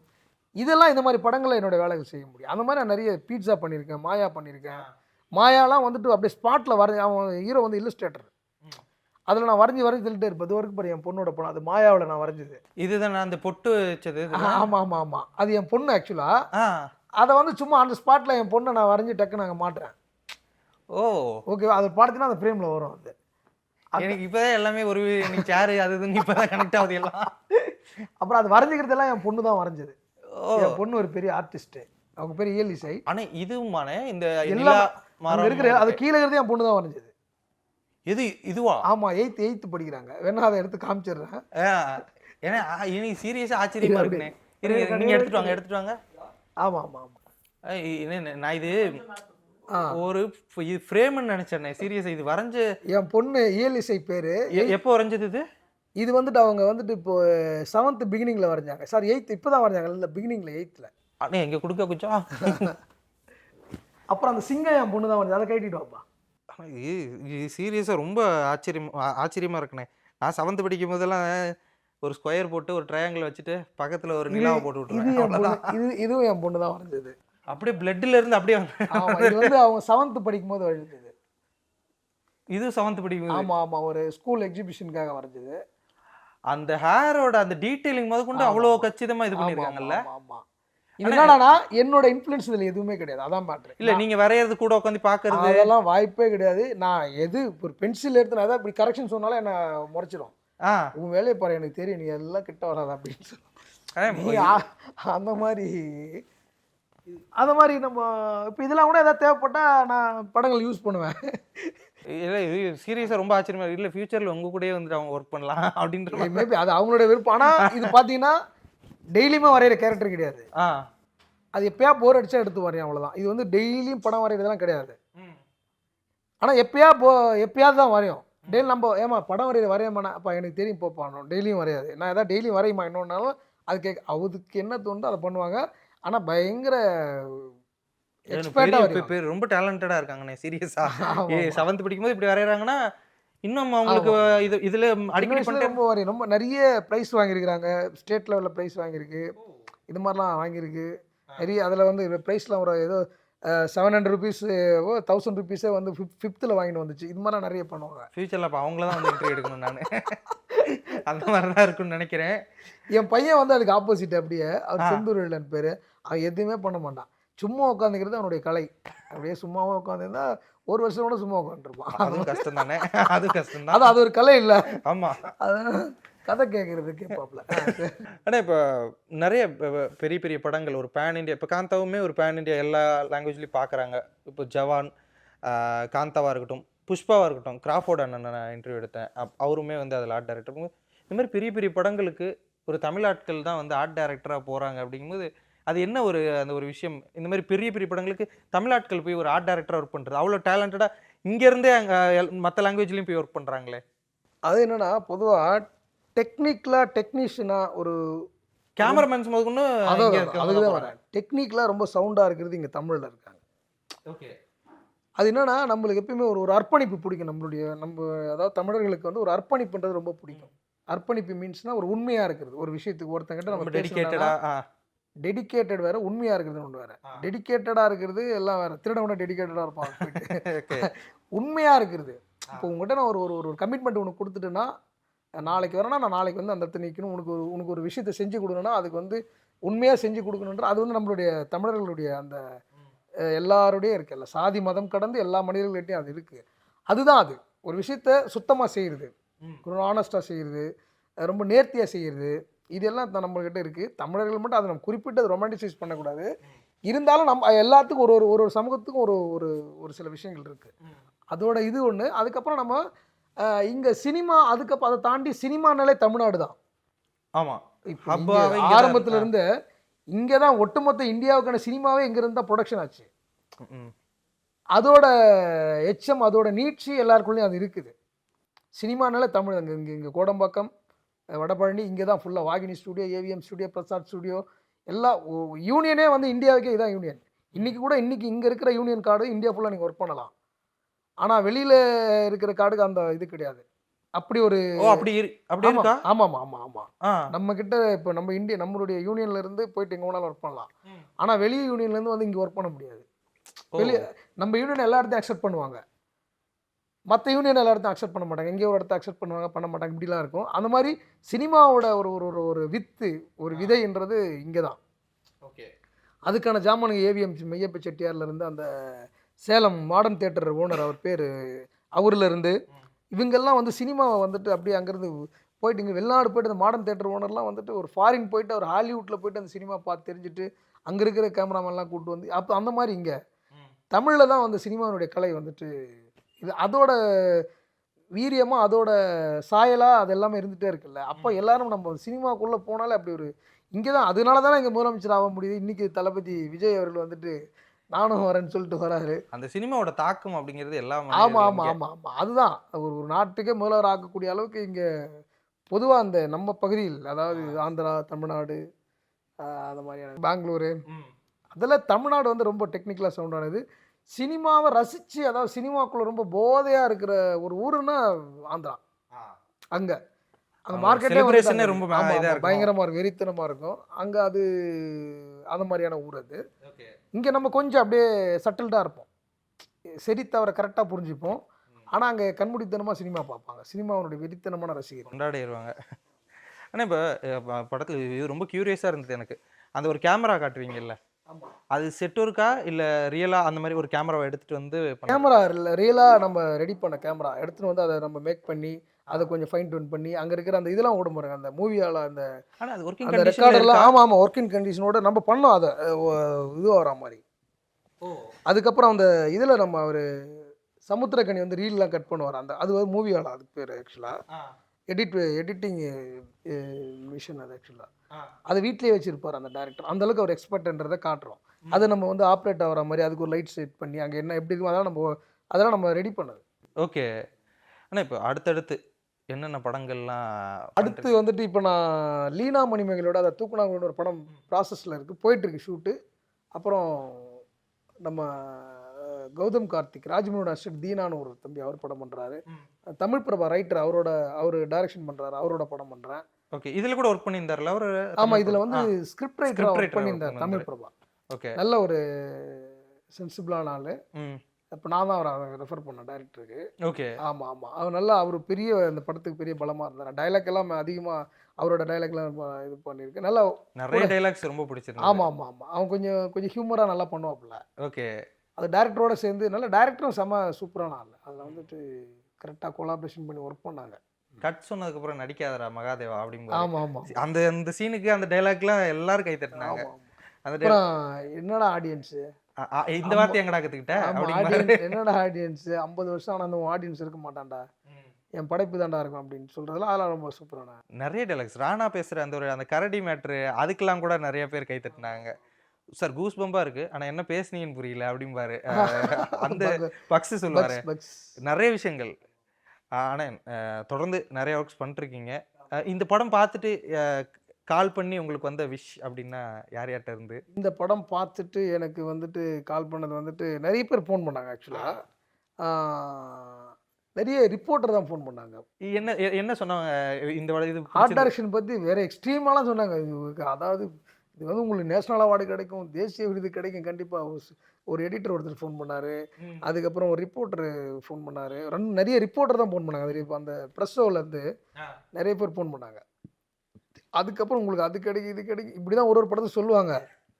ஆனால் இதுவரை உங்களுக்கு நேஷனல் அவார்டு அப்படின்ற அந்த ஒரு விஷயம், அந்த நம்பிக்கை இந்த படத்தை இல்லை, நான் எனக்கு விருதுகள் மீது வந்துட்டு நம்பிக்கை இல்லைன்றதை தாண்டி நான் அவ்வளோ அதுக்கு பெருசாக நம்ம வந்துட்டு யோசிக்கிறது இல்லைன்னு வச்சுக்கேன். நம்ம வேலை கரெக்டாக வேலையை செய்கிறோம், ஓகே, அது கொடுத்தா நம்ம மகிழ்ச்சி தான், இல்லைன்னு சொல்லு. ஆனாலும் அதுக்கு நான் வந்து பெருசாக அதை நான் எதிர்பார்த்து அது வந்து எனக்கு அதில் நம்பிக்கை இல்லை. ஆக்சுவலாக நம்பிக்கை போயிடுச்சுன்னு சொல்லலாம். ஃபர்ஸ்ட்டில் அந்த ஆர்வம் இருந்துச்சு, சரி நம்ம அதுக்காகவே அந்த காலாலாம் வந்து எனக்கு காலாவில் தான் அந்த நம்பிக்கை போயிடுச்சு மொத்தமாக. காலா வந்து என்னோட கெரியரில் ரொம்ப முக்கியமான படம். அது தாண்டி வந்து நான் வந்துட்டு ஒரு R&D ஒர்க் பண்ண படம், ரிசர்ச் ஒர்க்காக அதை பண்ண படம் காலா. அதாவது யாருமே இந்த மாதிரியான ஒர்க் பண்ணக்கூடாது அப்படின்னு ஒரு சேலஞ்ச் பண்ணி. ஏன்னா எனக்கு வந்து அந்த மாதிரி ஒரு ஹீரோ கிடைக்கிறது கஷ்டம், அந்த மாதிரி ஒரு ப்ரொடக்ஷன் கிடைக்கிறது கஷ்டம், அந்த மாதிரியான ஒரு களம் ஒரு கேன்வாஸ் கிடைக்கிறது கஷ்டம். அப்போ அதுக்குள்ளே என்னோட மொத்த என்ன பண்ண முடியும் இல்லை, அப்படியான ஒரு பேக்ரவுண்டு, ஒரு ஸ்லம்மு, ஏசியாவிலேயே பெரிய ஸ்லம்னு வச்சுக்க, பாம்பே, அந்த தாராவியில் இருக்கிற ஸ்லம், அதை வந்து எப்படி நீ வந்து ரீக்ரியேட், இதுக்கு முன்னாடி நிறைய பண்ணியிருக்காங்க எல்லாரும். ஆனால் அது இல்லாமல் நம்ம எல்லாரும் என்ன பண்ண முடியும்? நிறைய பாம்பே தாராவியோட ஸ்லம் வந்திருக்கு. ஆக்சுவலாக நாயகன் அது நிறைய வந்திருக்கு. நாயகன் இது ரொம்ப தத்ரூபமாக இருக்குமே, அதெல்லாம் சொல்கிறேன். இதில் நான் ஒரு இன்ச் பை இன்ச் அப்படி வந்துட்டு ஒர்க் பண்ணேன். அது எல்லாரும் அப்படி எழுதுனாங்க, நல்லாவே எழுதுனாங்க, எல்லாரும் அதை பற்றி கொண்டாடினாங்க. நேஷ்னல் அவார்டு கண்டிப்பாக கிடைக்கும், அது இதுன்னு எல்லாத்தையும் விகடன்லாம் எல்லாத்துலேயும் எழுதுனாங்க. ஆனால் இங்கே என்ன அதில் எனக்கு என்னன்னா, ஒரு படைப்பை நீங்கள் வந்துட்டு ஒரு டைரக்டரோடவே எல்லாத்தையும் காம்ப்ரமைஸ் பண்ணுறது இருக்குல்ல, அதுதான் இங்கே தப்புன்றேன். ஒரு டைரக்டரோட வேலை, கேமராமேனோட வேலை, ஆர்ட் டைரக்ஷன் ஆர்ட் டைரக்டரோட வேலை. அப்போ அது தனித்தனி வேலை. அந்த தனித்தனி நீங்கள் வேல்யூ பண்ணணும். ஒரு படம் வந்துட்டு பேசப்படலை, இல்லை வந்து படம் வெற்றி பெறலை அப்படின்ன உடனே வந்துட்டு அதோட சேர்ந்து எல்லா கிராஃப்டையும் வந்து நிறுத்திடுறது இருக்குல்ல, அது ரொம்ப இங்கே வந்து ஒரு அபத்தமான விஷயமா பார்க்குறேன். பொதுவாகவே அதே மாதிரி கேப்டன் மில்லர் வந்து அவ்வளோ ஒர்க் பண்ணார். கேப்டன் மில்லர் வந்து எனக்கு ரொம்ப ஸ்ட்ரெச் ஆகி ரொம்ப ப்ரெஷர்லாம் ஏறி ரொம்ப உடல்நிலை சரியில்லாத அளவுக்குலாம் போனேன். அது அப்படி வந்துட்டு ஏன்னா அதில் ஒரு கோவில் செட்டு, இப்படி ஒரு கோவிலை நம்ம அந்த இன்டீரியரை அப்படி ரசித்து பண்ணேன். கோவில் இன்டீரியர்லாம் செட்டு படத்தில் அது ஒரு வில்லேஜை வந்து அப்படி பண்ணேன். அது ஆனால் படமும் நல்லா போச்சு, தெரியல அது ஏன் படம் அதே மாதிரி எழுதுனாங்க. இது மாதிரி வந்துட்டு அப்புறம் ஓகே அப்படின்ட்டு ரொம்ப அதே மாதிரி சரியான விஷயத்துக்கு விருது கொடுத்தாலும் பிரச்சனை இல்லை. அது நம்மளுக்குள்ள நிறைய விமர்சனங்கள் இருக்குது, அதுக்கெல்லாம் விருது கொடுப்பாங்க. விமர்சனம் ஒரு ஆனஸ்ட்டாக நம்ம பேசுனா ஒரு எப்படி சொல்கிறதுனா, நீங்கள் வந்து ஒரு ஆர்ட் டைரக்ஷன் விருது கொடுக்கணும்னா நீங்கள் அந்த படத்தில் வந்துட்டு நீங்கள் அந்த படத்தில் இருக்கிற வேலையை வந்து பார்த்துருக்கணும். நீங்கள் ஒன்லி ஸ்க்ரீனில் இருந்து மட்டும் பார்க்குற வேலை கிடையாது அது. ஓகேவா? ஸ்க்ரீன் பார்க்குறது ஒன்று, ஆனால் அந்த படத்துக்கு எவ்வளோ உழைப்பு போட்டிருப்பாங்க, அதுக்குள்ளே என்னென்ன நடந்திருக்கும் அப்படின்ற விஷயம்லாம் நீங்கள் வந்துட்டு அதில் எக்ஸ்பெக்ட் ஆகிற ஆளை வச்சு பார்த்தா கூட அவங்க ஓரளவுக்கு கெஸ் பண்ணுவாங்க. சும்மா அது மாதிரிலாம் இருக்குது நிறைய. தெரியல, ஓகே இருந்தாலும் பிரச்சனை இல்லை. எனக்கு கொடுத்துருக்காங்க, அது விகடன்லாம் வந்துட்டு எனக்கு கொடுத்தாங்க, அது ஓகே. அது மாதிரி நான் விகடனை எதிர்பார்த்தது தான் அது பண்ணாங்க. அது மாதிரி நிறைய சில விஷயங்கள் தேசிய விருதின் மீது சொல்கிறீங்களா, அது சொல்கிறேன். ஓகே. ஏன்னா நீங்கள் சொல்லும்போது எனக்கு ஒரு விஷயம் ஞாபகம் வருது. என்னென்னா சில நிறைய நல்ல படங்கள் ஐ மீன் வசூல் ரீதியாக ஒழுங்காக போகலை அப்படின்னா அந்த படத்தில் ரொம்ப அற்புதமாக இருக்க நிறைய விஷயங்களை கிராஃப்டை மறந்துடுவாங்க. உதாரணத்துக்கு சொல்கிறேன்னு தப்பா எடுத்துங்க.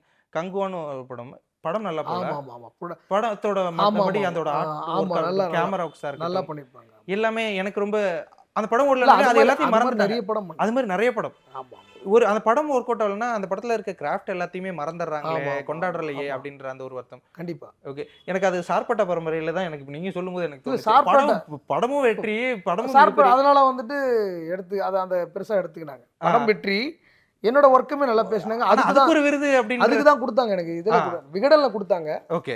விகடன் விருது இல்லை, அது எனக்கு கொடுத்தாங்க. விகடன் கர்ணனுக்கும் சார்பட்டாவுக்கும் கொடுத்தாங்க. ஓகே. அது சேர்த்து கொடுத்தாங்க, அது ரெண்டு இதுக்குமே. அது ரொம்ப எனக்கு மகிழ்ச்சியாக இருந்தது. அதான் சில நிறைய சேனல் நிறைய நிறைய விருதுகள் கொடுக்குற நிறைய அந்த சேனல்ஸ் இதெல்லாம் இருக்குது. அவங்களாம் தெரியல, அது என்ன தெரியல, அது ஓகே. அவங்களுக்கு வேறு ஒன்று பட்டிருக்கலாம், வேறு ஒன்று நல்லதாக தெரிஞ்சிருக்கலாம், அவங்களோட பாயிண்ட் ஆஃப்ல அது இருந்திருக்கலாம். அதை நம்ம இது பண்ணுறதுக்கு இல்லை. ஓகே, அது விருதுன்றது ஒரு டசன்ட் மேட்டர், அது பிரச்சனை இல்லை. நம்ம வேலையை நம்ம ஒழுங்காக செஞ்சுட்டு போகிறோம்ல. உங்களை மாதிரி ஆட்கள் அதை பாராட்டுறீங்க, நீங்கள் வந்து பேட்டி எடுக்கிறீங்க, ரசிகர்கள் ஃபோன் பண்ணுறாங்க, அது போதும் நம்மளுக்கு.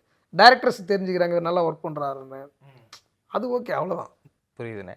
ஆனால் இப்போ இந்த காந்தா படம் பார்த்தபோது எனக்கு ஒரு ஆச்சரியம் வந்தது. நாங்கள் பொதுவாக வந்து ஒரு கிராஃப்ட் வைஸாக நம்ம போய் இன்டர்வியூ எடுக்கிறது இந்த மாதிரி ஏதாவது ஒரு விஷயம் பெருசாக ஆச்சரியப்படுத்தினாதான். அப்படிங்கும்போது காந்தா படம் பார்த்த உடனே சரி நம்ம ஆர்ட் டைரக்டர் இன்டர்வியூ எடுப்போம் அப்படின்னு தோணுது. அதுதான் காந்தா நீங்கள் சொன்ன செட்டில் ஆக்சுவலாக நான் அதை நிறைய வந்துட்டு ராயுடா ரொம்ப முக்கியமானது. இதில் வந்து ஆர்ட் டெக்கோ அப்படின்ற ஒரு ஆர்கிடெக்டை வந்து நான் ஆர்கிடெக்ட் பாணியை வந்து பின்பற்றிருக்கிறேன் இந்த படத்தில். ஆர்ட் டெக்கோன்றது ஆர்ட் டெக்கோ மூமெண்ட், அது வந்துட்டு கிட்டத்தட்ட 1930 அந்த டைமில் 1930க்கு முன்னே something 1980s something 1880s something அந்த டைமில் உருவாகிற ஒரு மூமெண்ட். அது ஆர்கிடெக்டில் கட்டிடக்கலையில் ஒரு அப்டேட் கட்டிடக்கலையில் ஒரு மூமெண்ட், அது ஒரு இயக்கமாகவே இது பண்ணாங்க. அது எப்படின்னா இப்போ அதுக்கு முன்னே வந்துட்டு நம்ம அந்தந்த நிலப்பரப்புக்கு ஏற்ற மாதிரி அந்தந்த பகுதிகளுக்கு ஏற்ற மாதிரி கட்டிட அமைப்புகள் இருக்கும். அது வந்து பார்த்தீங்கன்னா லாரி பெக்கர்னு ஒரு ஆர்கிடெக்டர், அவரோட ஸ்டைல் என்னன்னா அந்தந்த நிலத்தில் இருக்கிற பொருள் கொண்டு அவங்கவுங்க பண்ணுறதா சரியான ஆர்கிடெக்ட்னு அவர் ஒரு செட்டப்பாக இது பண்ணிது. அதுதான் இயல்பாக கூட நடந்துட்டு இருக்கும். உதாரணத்துக்கு ஒரு கிராமத்தில் ஒரு மண் இருக்குன்னா அந்த மண்ணை பிசைஞ்சு அவங்க வீடு கட்டுறது, கல்லை வச்சு அந்த அங்கே இருக்கிற ஏரியில் இருக்கிற அந்த கோரப்புல்லை எடுத்துன்னு வந்து அது கூரை வைக்கிறது, பனைமரத்தை, அது வந்து அந்த ஊரோட இது. இப்படி அங்கே இருக்கிற கல் வீடு கட்டினாலும் அங்கே இருக்கிற மண் எடுத்து சூளை போட்டு பண்ணுறது போகிறது, அப்படி ஒரு செட்டப்பு. ஆனால் இந்த மூமெண்ட் எப்படின்னா இப்போது அங்கே இருக்கிற வியாபாரிகள், பிஸ்னஸ் பண்ணுறவன், கடலோடிகள், கடல் கடந்து பயணம் போகிறவன், இவெல்லாம் போயிட்டு பல நாடுகளுக்கு போயிட்டு வராங்கல்ல. பல நாடுகள் ஒரு குளோபலைஸ் ஆகுது. நாடு எல்லாமே உலகமே குளோபலைஸாக மாறுற ஒரு டைம், ஒரு புள்ளி. குளோபலைஸ் மீன்ஸ் எல்லாரும் பகிர்ந்துக்கிறது. ஏன்னா என் நாட்டில் இது இருக்குது, உன் நாட்டில் இது இருக்குது அப்படின்னு பகிர்ந்துக்கிற நவீனமாக அல்ட்ரா மாடர்னாக மாறுற ஒரு காலகட்டம் அது. அப்போது ஒரு ஆர்கிடெக்ட் ஃபார்ம், ஒரு இந்தியன் ஆர்கிடெக்ட் எப்படி இருக்கும், ஒரு யூரோப்பியன் ஆர்கிடெக்ட் எப்படி இருக்கும், இப்படிலாம் வந்துட்டு ஒரு அமெரிக்கன் ஆர்கிடெக்ட் எப்படி இருக்கும், இப்படி ஒரு கிரேக்கு, லத்தீன், இப்படியான எல்லா ஆர்கிடெக்டும் கொலாஜ் ஆகி ஒரு ஆர்கிடெக்ட் ஃபார்ம் உருவாகுது. அந்த ஆர்கிடெக்ட் ஃபார்ம் தான் ஆர்ட் டெக்கோ. அப்படின்ற அதுக்கு பேர். ஓகே. அவங்க எல்லாம் கடல் கடந்து போனதுனால அதோட ஸ்டைல் என்னடா வேவ்ஸ், கடலோட அலைகள் இருக்குல்ல, அந்த கடலோட அலைகள்ல இருந்து ஒரு சின்ன ஒரு அதோட டிசைன் ஒத்து இருக்கும். உதாரணத்துக்கு கடல் அலை வந்து காற்று பட்டா கடல் அலை மீது காற்று பட்டு அப்படியே ஃப்ளோவாக கடந்து போகும், தடுத்து நிற்காது. அந்த அலை அப்படி தான் இருக்கும், அலை இப்படி இருக்காதுல்ல. அப்போ இதோட என்னென்னா இந்த எட்ஜ் எல்லாமே ஷார்ப்பாக இல்லாமல் முனை எல்லாம் மழுங்கி இருக்கும். அந்த ஆர்கிடெக்டில் நீங்கள் பார்த்துருப்பீங்க, பழைய தேட்டர்லாம் பார்த்துருப்பீங்க, இப்படி இருக்கும் தேட்டரில், இப்படி இருக்கும் ஃபார்மே. ஆமாம்மா, கட்டங்கட்டமாக அந்த ஸ்க்ரீன், இந்த இது தானே ஸ்க்ரீன் கிடையாது, வெளியில் ஆர்கிடெக்டே வந்துட்டு உனக்கு இப்படி தான் இருக்கும் ஃபார்மே. வந்துட்டு இப்படி ஒரு சீலிங்கோட இது வருதுன்னா இப்படி வந்து இப்படி இருக்கும் ஷார்ப்பா. புரியுது. முன்ன இருக்க தியேட்டர்ஸ், அந்த இதெல்லாம் தியேட்டர்ஸ், வீடு, எம்ஜிஆர் வீடு பார்த்தீங்கன்னா அப்படி இருக்கும். அதுக்கப்புறம் காமராஜரோட வீடு பார்த்தீங்கன்னா அப்படி இருக்கும். அந்த வீடோட ஆர்கிடெக்டோட ஃபார்ம் அது. ஓகே. அது நீ இப்போ நிறைய பில்டிங் அந்த மாதிரி இருக்கு. பாரிஸ் கார்னர் ஒரு பில்டிங் இருக்கு, பாரிஸ் கார்னர் பில்டிங் பார்த்துருப்பீங்க. அதெல்லாம் ஆர்ட் டெக்கோட தியேட்டரோட ஆர்கிடெக்ட் எல்லாமே அந்த ஆர்ட் டெக்கோ ஃபீல்ட்ல பண்ணது. இப்போ இந்த நிறைய பழைய தியேட்டர், கசினோ தியேட்டர் அப்படினா அது முன்னாடி அப்படி தானே இருக்கும். அது ஒரு சின்னதா ஒரு ரவுண்ட் வந்து. புரியுது.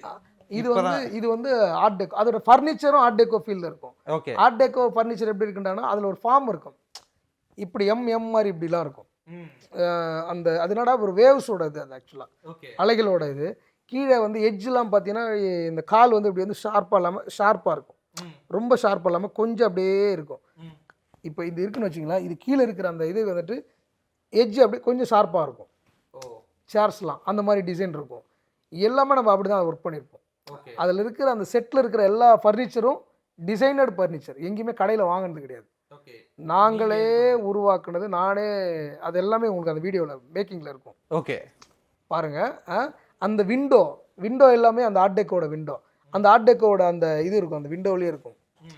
கம்ப்ளீட்டாக ஆர்ட் டெக்கோட ஃபார்மேட். ஒரு நல்ல ஆர்கிடெக்ட் பார்த்தானா யாரா அப்படின்ற மாதிரி பார்ப்பாங்க. அதை கண்டிப்பாக அந்த ஸ்டைலில் நம்ம ஒர்க் பண்ணியிருப்போம். அதுதான் உங்களோட R&D கிடைச்ச. ஆமாம், அந்த பங்களாவோட ஸ்டைலு அந்த மாதிரி வந்துட்டு ஃபுல்லாக வந்துட்டு அதான் நம்மளுடைய மகன் இவர் தான், அவங்க தான் மகளில் வராங்க பாரு. Okay, artist. அந்த மாதிரி ஆர்ட் டெக்கோ ஃபார்மில் வந்துட்டு ஒரு முதன்முறையாக ஒரு ஆர்கிடெக்டோட இம்மி பேசுறாம அந்த ஸ்டைல்லே ஒர்க் பண்ண ஒரு செட் அது. ஓகே, அது ரொம்ப முக்கியமான விஷயம் அது. இல்லை, எனக்குமே இது இந்த இன்டர்வியூவில் ஒரு 2-3 விஷயம் எனக்கு ரொம்ப புதுசாக இருந்தது. அப்படிங்கிறது இந்த ஆர்ட் டெக்கோலாம் நான் கேள்விப்பட்டதே இல்லை, நீங்கள் சொல்லி தான் எனக்கு தெரியுது. அப்படிங்கிறது நிறைய விஷயங்கள் நான் புதுசாக தெரிஞ்சுக்கிட்டேன். மக்களுமே இந்த இன்டர்வியூ பார்த்துட்டு நிறைய விஷயங்கள் தெரிஞ்சுப்பாங்க. ஆர்ட் டிபார்ட்மெண்ட்டுக்குள்ளே இந்தந்த விஷயங்கள், இவ்வளோ விஷயங்கள் இருக்குது அப்படின்ற விஷயங்களும் நிறைய பேர் விஷயம் தெரிஞ்சுப்பாங்க நான் நம்புகிறேன். நிறைய விஷயங்கள் பகிர்ந்துக்கிட்டீங்க. உங்களோட நேரத்திற்கும் கருத்திற்கும் ரொம்ப நன்றி. நன்றி. No compromise. உங்க சைடுலயும் எங்க சைடுலயும். GT Holidays, South India's #1 travel brand. இயற்கையான டேட்ஸ், பாதாம், பிஸ்தா, கேஷு அண்ட் ஹனி கொண்டு தயாரிக்கப்பட்ட lion date nut bites. Taste daily. Taste the daily.